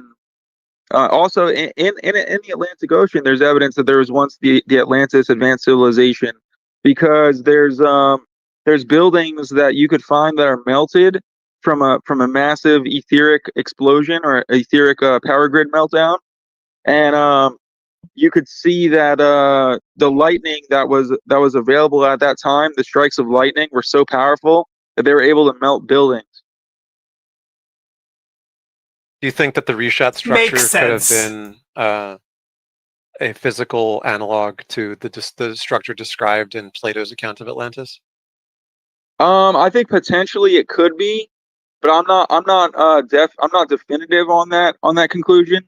But I would say, as an estimation, there's various epicenters or headquarters of Atlantis around the world, and that they've been destroyed entirely because Atlantis was a global civilization that had advanced spiritual powers and magic, and it was actually the only civilization with magic for longer than 10,000 years. Remember, people, so, they vote. So please, and I know that because Thoth the Atlantean lived over 10,000 years in a physical body. So I know that as a fact. Well, I'm convinced. So why do you think that like a civilization that was advanced a long time ago would not be able to produce any artifacts that would still be around? There are artifacts. Like what? They're melted inside buildings. Which buildings? All the buildings in the Atlantic Ocean. Which buildings in the Atlantic Ocean? The ones in the middle of the Atlantic Ocean, like on the, there's a name for it. I forgot the exact name. I think it's called the Azores or something. The Azores in the Atlantic Pat, Ocean, you're so right. and that's the sunken continent of Atlantis. Okay, so you're saying that there are buildings in the Azores in the Atlantic Ocean. I'm pretty sure it's the Azores, if I'm not mistaken, but I might be wrong. I could be misquoting myself. But there actually could be. You could be wrong. Like Maybe. I said, Atlantis Just a was a little. global civilization. So there's headquarters of Atlantis and capitals of Atlantis all over the world.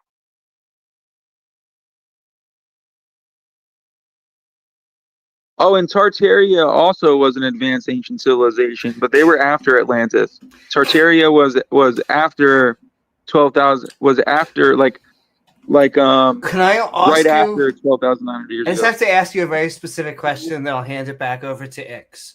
But there is a rumor that there was a specific piece of technology that was under the Atlanteans' usage, was able to transport people through from specific locations to other locations that they would call portals. I wanted to know if you Yes. thought, yes! Thank you, Your Yes, Honor. those exist. That's all I wanted. Those exist. Yes! Those exist, but some portals are SG-1 made better by be the real demonic too, baby. realm. Well, look, some portals are made. Some portals are not made, but This has some gotta portals be are. Clark. Well, Dude, Clark. This has got to No, be Clark is but, Clark is coherent. like, I No, saw what I'm saying Clark is- run this argument before. but what I'm saying is that like the portals you're mentioning, you're referencing, are these portals can be good or bad portals, right? So Of course, there's the Gaul. there's absolute good in the universe. There's absolute evil. The evil portals can lead you to layers of hell. The good portals can lead you to layers of heaven, right? And so, Good episode. the portal. How many layers of technology- heaven are there? How many layers of heaven? Yeah. Well, there's 7, probably 7 to 12. 12? Why would you think there are Probably. 12? I know he's guessing. 7 He's to like 12, definitely because 7 or 7. In the to Bible, 12. it talks about how there's layers of heaven, and that the heaven is actually made of gemstones and etheric energy. So, I don't think the in word the etheric Bible- energy occurs in the Bible, but okay. well, no, they don't mention etheric energy. It's just that they figuratively and metaphorically kind of like point at it, because you cannot have gemstones existing in a higher lighter realm that like up in the sky. You can't have like gemstones that are heavy like in a place where that everything is light. Unless You they're know what I righteous mean? Like- gemstones, then I think you can. But continue. Yeah, but no, but like with the portal thing, like what when Amy said about the portal thing, the portals I feel like that are joke actually landed and not for the right manifestations reasons. of eternal beings.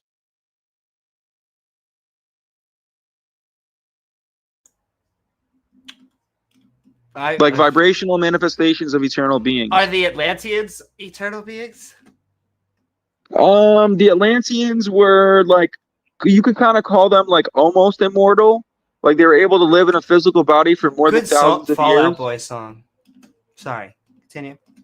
But yeah, they're able to live in a physical body for more than a few thousands of years. And So do they So live they now? were- Are there any still Atlanteans around?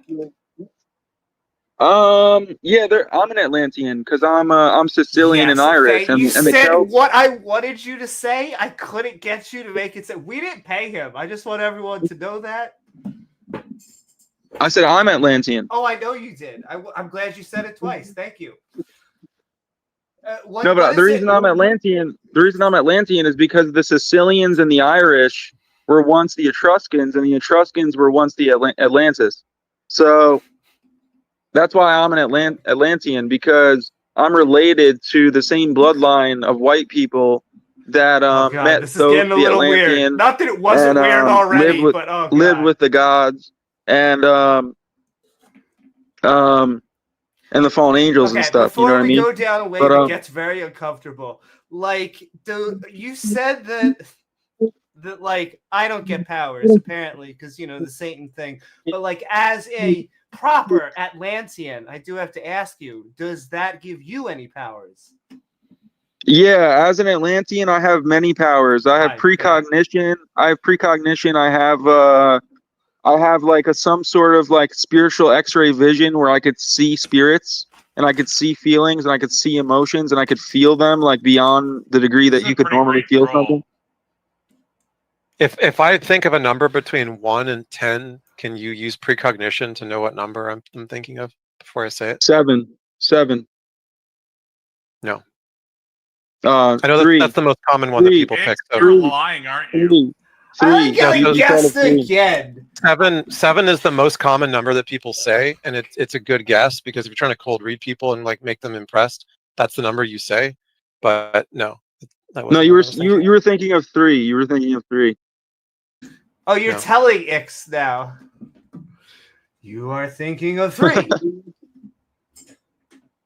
No, but my precognition doesn't work like that. My precognition works in the sense of in a circumstantial situational matter, I have situational awareness, which means that I can adapt to any situation. It's not before a it happens. parlor trick, guys. Come on. Like it basically means I could adapt to any situational awareness situation, Oh, boy. like circumstance in any regard. Like I could pretty much adapt to anything that happens in the future. But I you can don't adapt to play it the before the lottery, future happens. right? Because it doesn't work that way, I assume. Well, the lottery is a rigged game, right? So the same rules wouldn't apply. The spiritual rules wouldn't apply to the lottery because the lottery is a rigged match. It's a rigged game. It's coincidentally rigged because it would be like one way of actually testing you, right? Coincidental wink, wink, wink, wink, wink. No, but randomness. So look, I could prove to you that randomness does not exist, and that randomness is a mere construction of conceptualizations that humans constructed to try to justify true belief or knowledge. And randomness is actually just circumstance and explanatory purpose of everything that exists. Because randomness is not purposeful. Everything is purposeful. Everything has a purpose and everything has an explanation. Because you could figure anything out with just reproducible experimentation. I mean, and if you're just saying things are deterministic, then sure, we could figure those things out. I would just say some of the things, let me just put this as nicely as possible, you have been putting forward don't seem to be supported so far by the scientific community. Like I would love... they are. If you look at Matthew LaCroix, he's a scientist and he's an archaeologist and he's a sacred geometrist and he's many things. He's an archaeologist, he's a journalist, he's a scientist. And so Matthew LaCroix is on the brink of understanding the Atlantean civilization or the Ararat civilization. And the Ararat and the Atlantean civilization are pretty much one and the same because the Ararats came from the Atlanteans and the Ararats became the Tartarians eventually. And that's why there's so many melted buildings around the whole world. And actually mountains are melted buildings. What I could show you pictures. I could show you pictures in the Grand Canyon. Of massive temples. Actually, they call it Isis Temple, actually, in the Grand Canyon. And it's a mountain. It's a mountain that's about I don't know if it's 18,000 feet high or 12. I think it's 12,000 feet high. But it's about 12,000 feet high, and it's a temple, and it's totally melted, totally melted and roasted to a crisp. Isis is a Egyptian god or a goddess. So yeah. It's understandable that people are going to make, unfortunately, for better or for worse, they worship things. But I don't understand why the melted thing. I don't understand some of the like you don't need vibrations. You do not need fractals. Like that type of terminology. It's truly wonderful how things formed and then evolved to get here. And I would say there's actually, the more I learn about biology, the more beautiful that it is, and it doesn't seem to need a mind. It doesn't seem to you what? Need to use a mind. So, for example, I'm going to complete, just to go full circle, because I know eventually we'll probably start to wrap up. But I want to just get through trees, because we were at Circumstellar Habitable Zone. We have the Earth 4.5 billion years ago. What's circumstellar about the habitable zone? I don't get it. That's a fancy way for saying space. So I could let me chop that off. Habitable zone. But what does that even mean? Zone is that within this band, things are not freezing or on fire. That is to say that there is able to have a medium type of temperature where liquid water is able to exist, and because of the liquid no, that's incorrect, because there's fires and there's fires and freezing all over the world. You don't see Antarctica, you don't see California, you don't see. Let me just point out. First of all, I would actually say I'm not even debating this point. I would just say I'm trying to tell you, because this is what comes from biologists. But just because we have fires, just because pieces, the fact that you do feel how right now you're not on fire.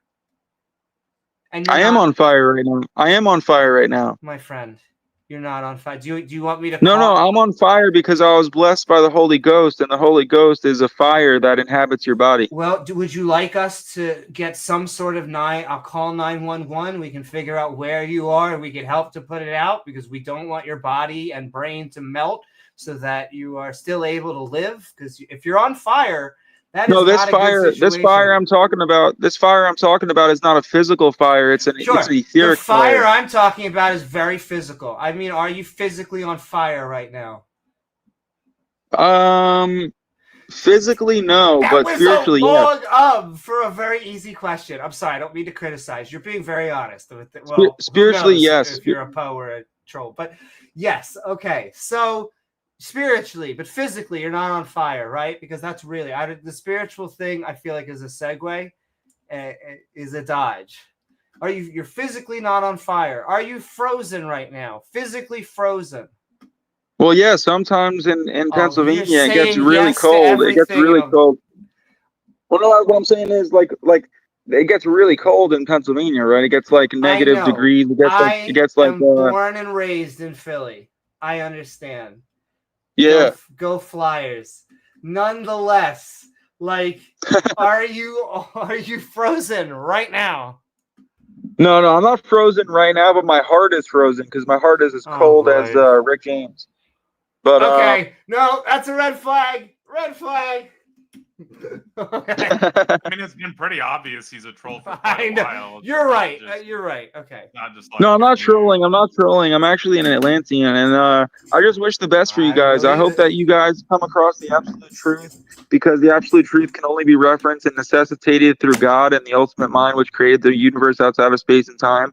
And can I pause you for 1 second? Isn't it so weird, though, the weaving in and out? What he just said is the normal crazy that we get from regular apologists, and then the Atlanteans. I feel like other Christians would walk away from you at McDonald's. Not me. I would totally have a conversation with you. We would get along fine. I'm just saying other Christians. You just made my mustache fall off. I think that's hot. To be continued. All right. Any last words? No, I just hope the best for you guys. I bring all blessings to you guys, and I manifest greatness for you guys. And you all will manifest greatness for yourselves, because individuals rock, and spirits are the answer to the universe. Once you realize what spirits are, you realize what the purpose behind everything is. And then the understanding and comprehension of the logistification of your mind is under an attack from the spiritual realm, the evil spiritual realm. And at all given times, you could be deceived from the absolute truth that created you, because the evil is a test upon the goodness that you originally are, and the evil is just a test to test your faith, to see if you're actually worthy of yourself. So yeah, everything is Being an a Atlantean. projection of the mind, and so it's a mental universe is all I gotta say. It's a mental universe. That's pretty much it. Well, So I sent you a video, and it was recommended by John in the chat. So thank you, John. The video is called "Melted Buildings Conspiracy Theory Debunked," and it references some of the things that you claimed, like that there was a temple of Isis in the Grand Canyon. Yeah, that wasn't It's debunked. it's literally just a rock that wasn't that's debunked. That shaped wasn't by debunked nature. in that video. That wasn't debunked in that video. I could tell you why if you want me to. thank you, no nickname. Go ahead. Well, the reason it wasn't debunked in that video is because the people who are trying to debunk it are presupposing that there was not an advanced ancient civilization that lived as a global civilization around the entire world. And so since they're presupposing that, then you could pretty much gather that it's incorrect because it's a presumption. And the presumption is inaccurate because it doesn't actually verify anything at all.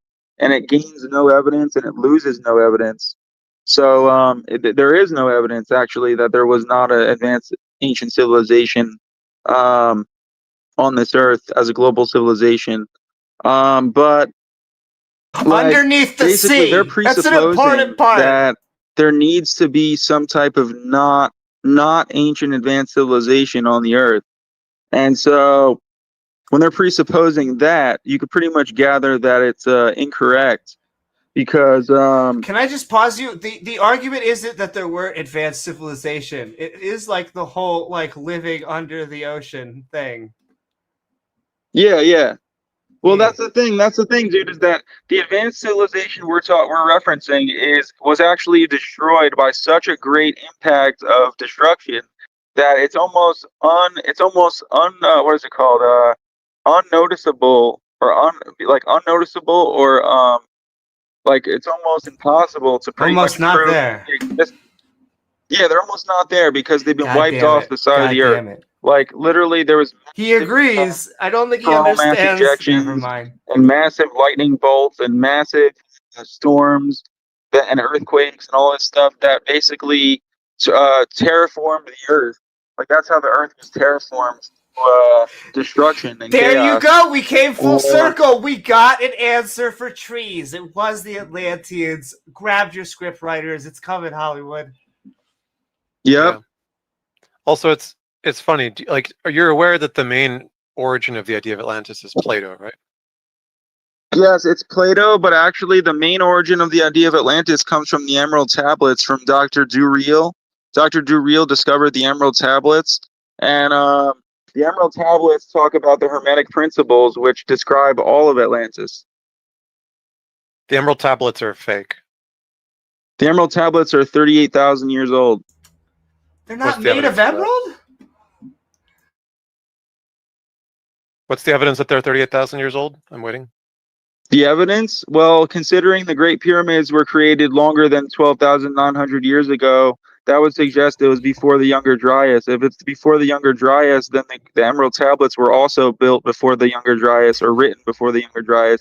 And also Well, considering he's not claiming the Tablets are pyramids written are on spaceships, stone, so you they're know. written on that not going for emerald, us. but I forgot what the term is for the material of the stone. I'll remember So- it eventually. But We don't have that stone. They're actually from Arabic texts in the 8th or 9th century.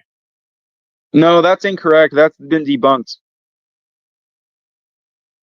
Debunked how? Where's the tablets? Dr. Dureel, I already told you. What's Dr. Dureel? Dr. Dureel. Dureel was a You can talk to like, plants, you know, just like Doolittle can talk to animals. They work Yeah, together. You're talking about the book that he wrote in 1939, right? Yeah! He said, I think so. I can't- Maurice Doolittle, I can't even or not properly Doolittle, make fun fucking of him. okay. He just Maurice agrees with it. Dureel. He, So there's no evidence that he actually had any tablets. No, yeah, there is. What's the evidence? Pictures. What pictures? Pictures. They were able to take pictures in 1939. Yes, so show us the pictures. Well, there's pictures after 1939 as well. Are you moving the goalpost on a claim you just made? Never mind. Dev, I will say we have one more person. I don't know. Taco, how much longer do you have? I mean, I can go a little bit longer. I was going to take a break and swap over to normal live stream. And Dav, we appreciate you coming up. Do you have any last words for the audience? It's been a joy speaking to you guys, and I just hope the greatest things happen to you and that nothing really ever happens to anybody. I think that you just manifest everything that you experience. So, yeah, just take that for what you can, and hope that you won't be sent into the hellfire, the lake of fire. You know what I mean? So But, the pictures that you're citing are artistic ideas of what they might have looked like, not photographs. no, they're not ideas. Yeah. So if someone takes a photograph or does an artistic rendition or forges something and takes a picture of it, that's not evidence that it's a real artifact. It's just evidence that someone made a How did you forgery. determine? How did you determine that it's a forgery? How did you determine that? There is no consensus or confirmation of the existence of any physical tablets, only artistic renditions The absence, and the texts. absence of evidence. The absence of evidence is not evidence of absence. Yes, but it is evidence of the non-existence of your evidence, right? There's no evidence that the tablets are real, just people's artistic I interpretation. just said the absence of evidence is not evidence of absence. It is evidence of the absence of evidence, right? No, it's so what not. I said is that you don't have any evidence for the existence of these tablets. Are you trying to tell What me you that you're have proving negative right now artistic- about the Emerald tablets? Look, it's very simple. There's no evidence for the existence of the tablets. Doesn't mean that they couldn't have existed. It just means that there's no evidence for them. All we have is some 8th and 9th century Yes, Arabic there is. and some artistic renditions. You're dismissing the evidence that's available. You're discounting the evidence that's available.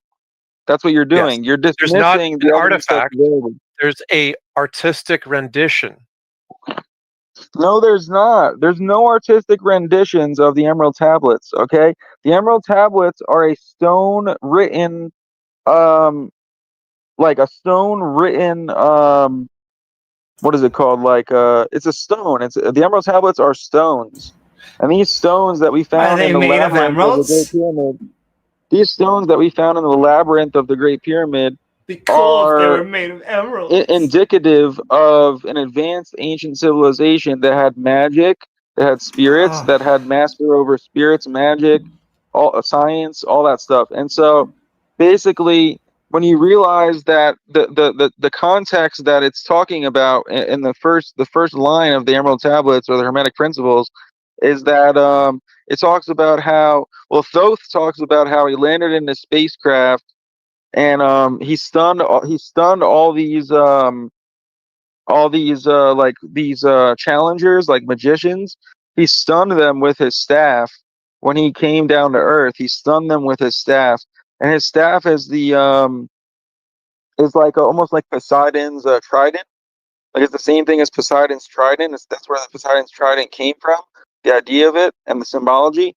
And Thoth the Atlantean staff is actually in all doctors' symbology. Like the doctors of today, they all have a snake, like a serpent, coming up the Kundalini, and the Kundalini is actually representative of the spiritual realm, splitting into two and then balancing each other through the left and right brain.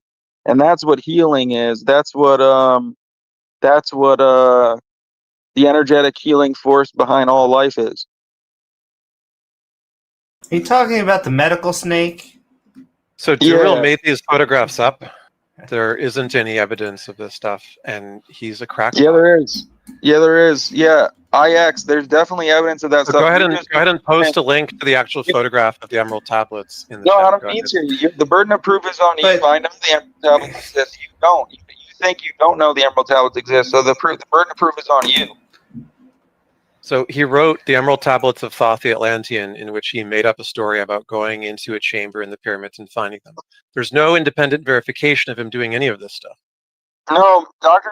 Zuriel didn't make up a story. That's not what happened.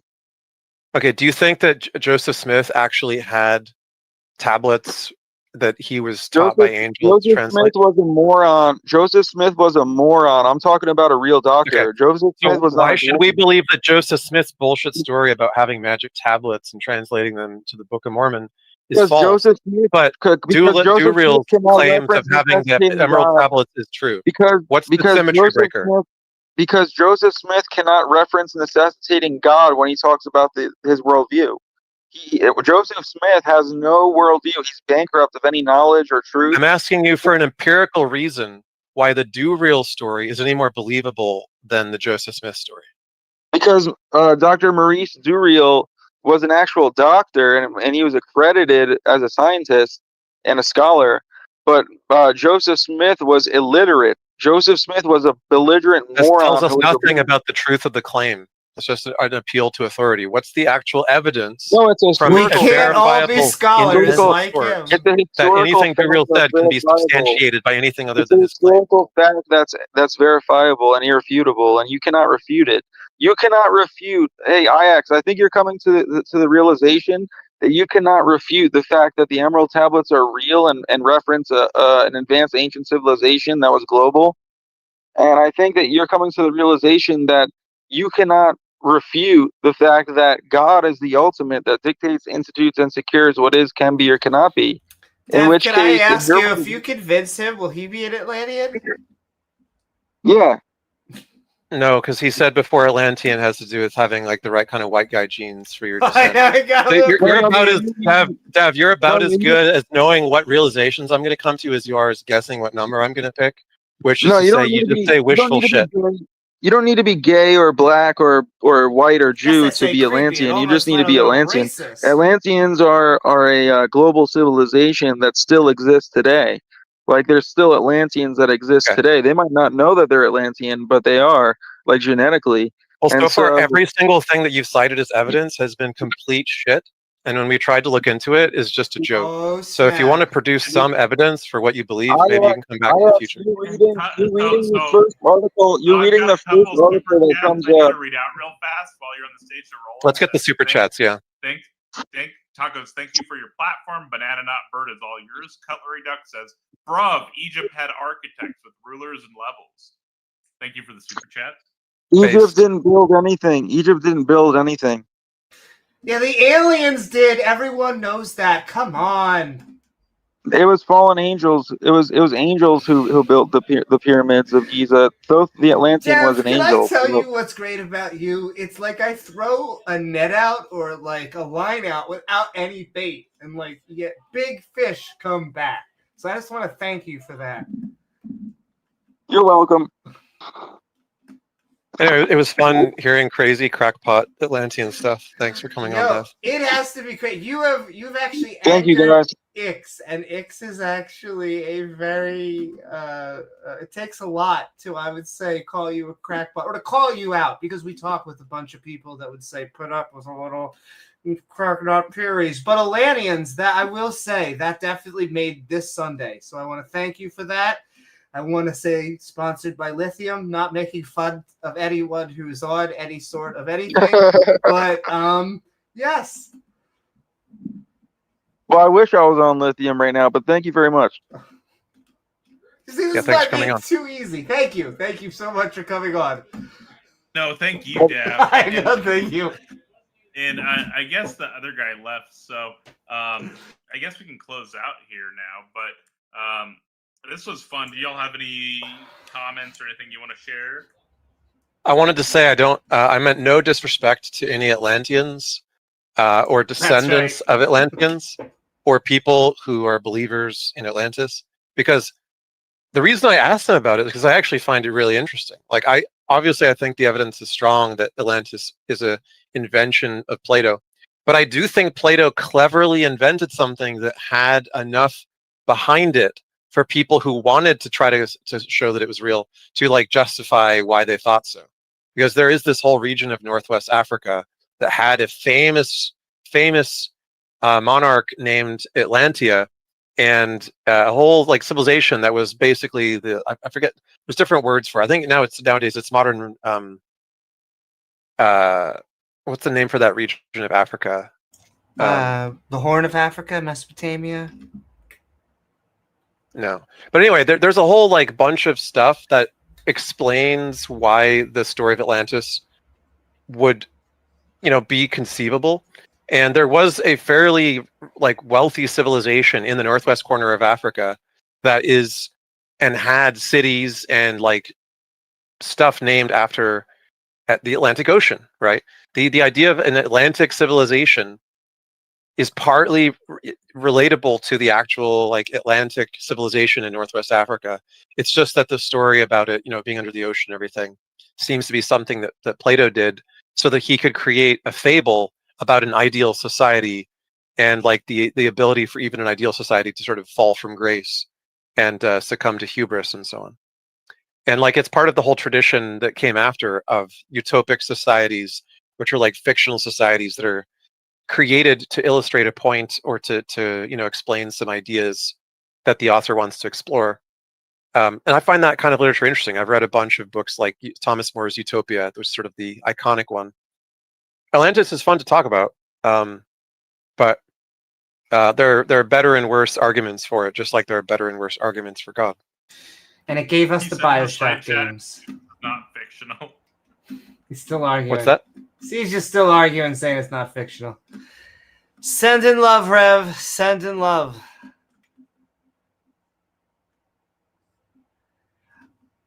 But yeah, this has been fun, Taco. I probably have to. I'm gonna go head out and eat something.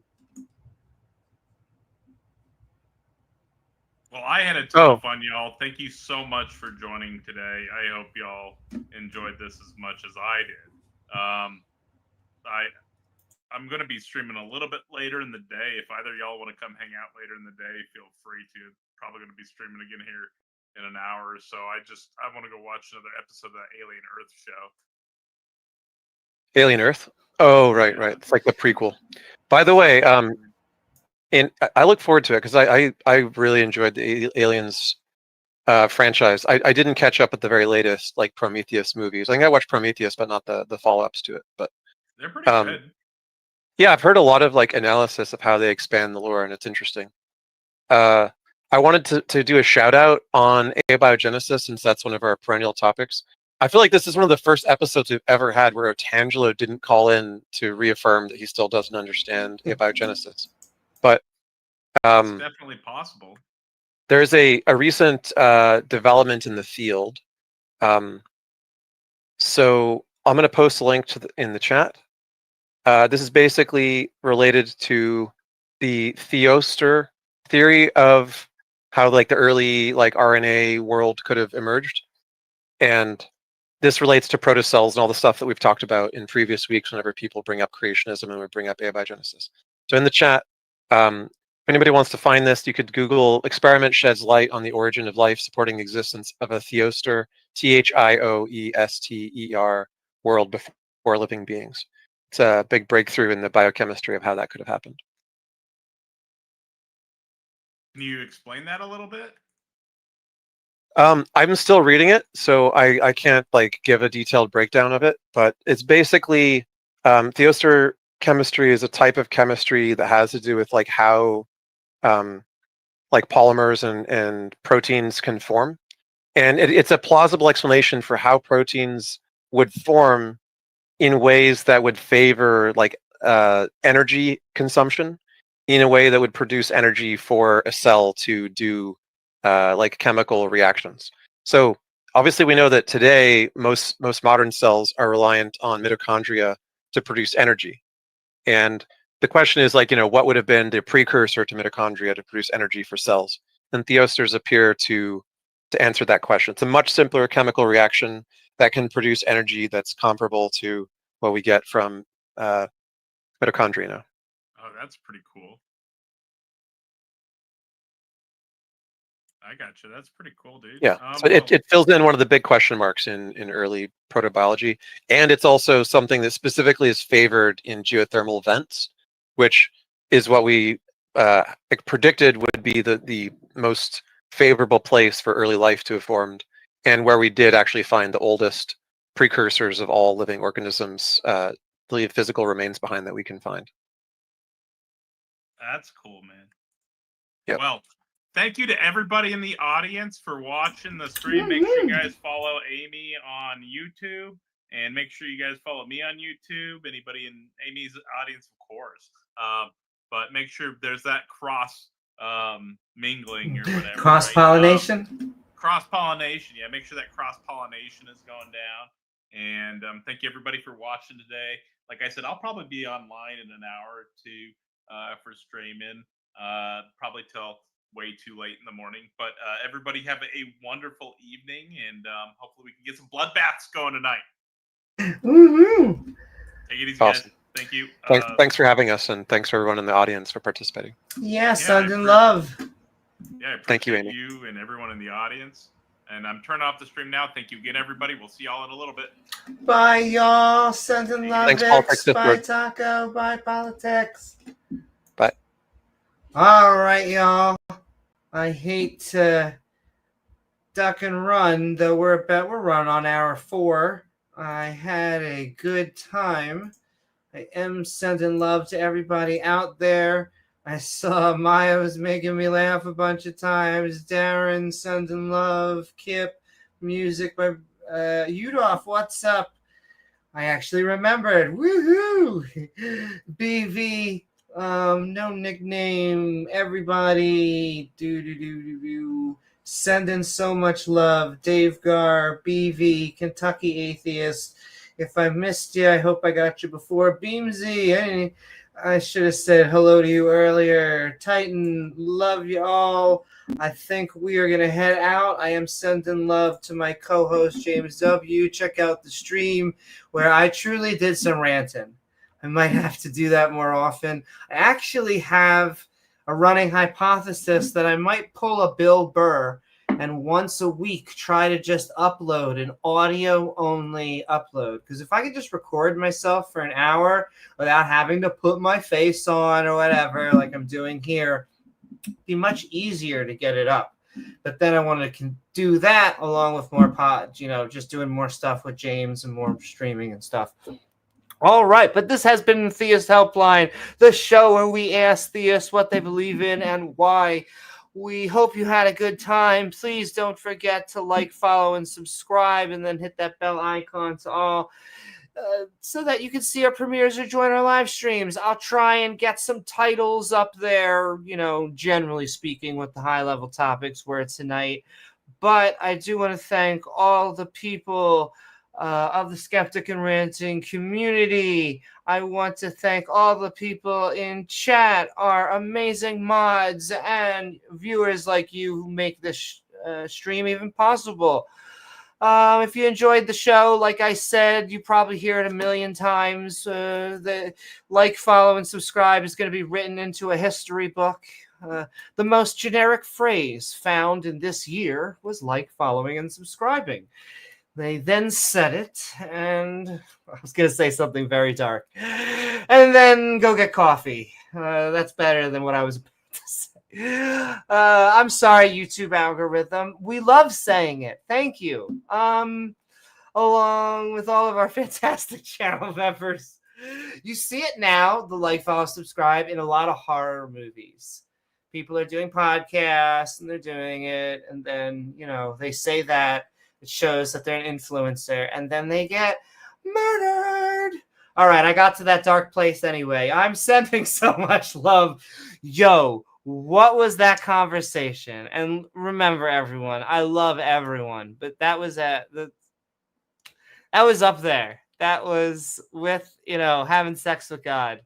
But I'm glad Ix was there to have like an almost coherent conversation, historical conversation on it, because otherwise we would have been walking away at the end of the bus or at the end of the bar or whoever. I kid, Rev, I love you. You're amazing. Come have a drink with me somewhere. Okie dokie. I hope you all had a good time. Atlantis. Oh my. I can't believe he said yes. Anyone else surprised? Okay, I'm gonna stop. I shouldn't be surprised anymore. There's people that believe God gets topped and bottom. Atlantis isn't at that point. Isn't that so far-fetched? Anyway, sending love to all people who sent in super chats, all the people of our evolving badge system, all of our Patreons at patreon.com/AVNewman. I'm AVNewman, along with James W. and the entire Skeptic and Ranting community. I hope you all have a Oh, I feel bad. I see you, King Rex. We've been here for quite a long time. We love our theists here. Come back on the next stream, and we'll have some more fun in the sun, because theists are welcome. We're the Skeptic and Ranted community. The only thing that you need to do to be here is be skeptic. Actually, we talk with non-skeptical people all the time, but we wish everyone would be skeptics. All right, with that, I am Amy Newman. James W. is amazing, my co-host, and we will see you all in the next episode of Skeptic Ball Z. Good night, everyone. Mwah, ha, ha, ha.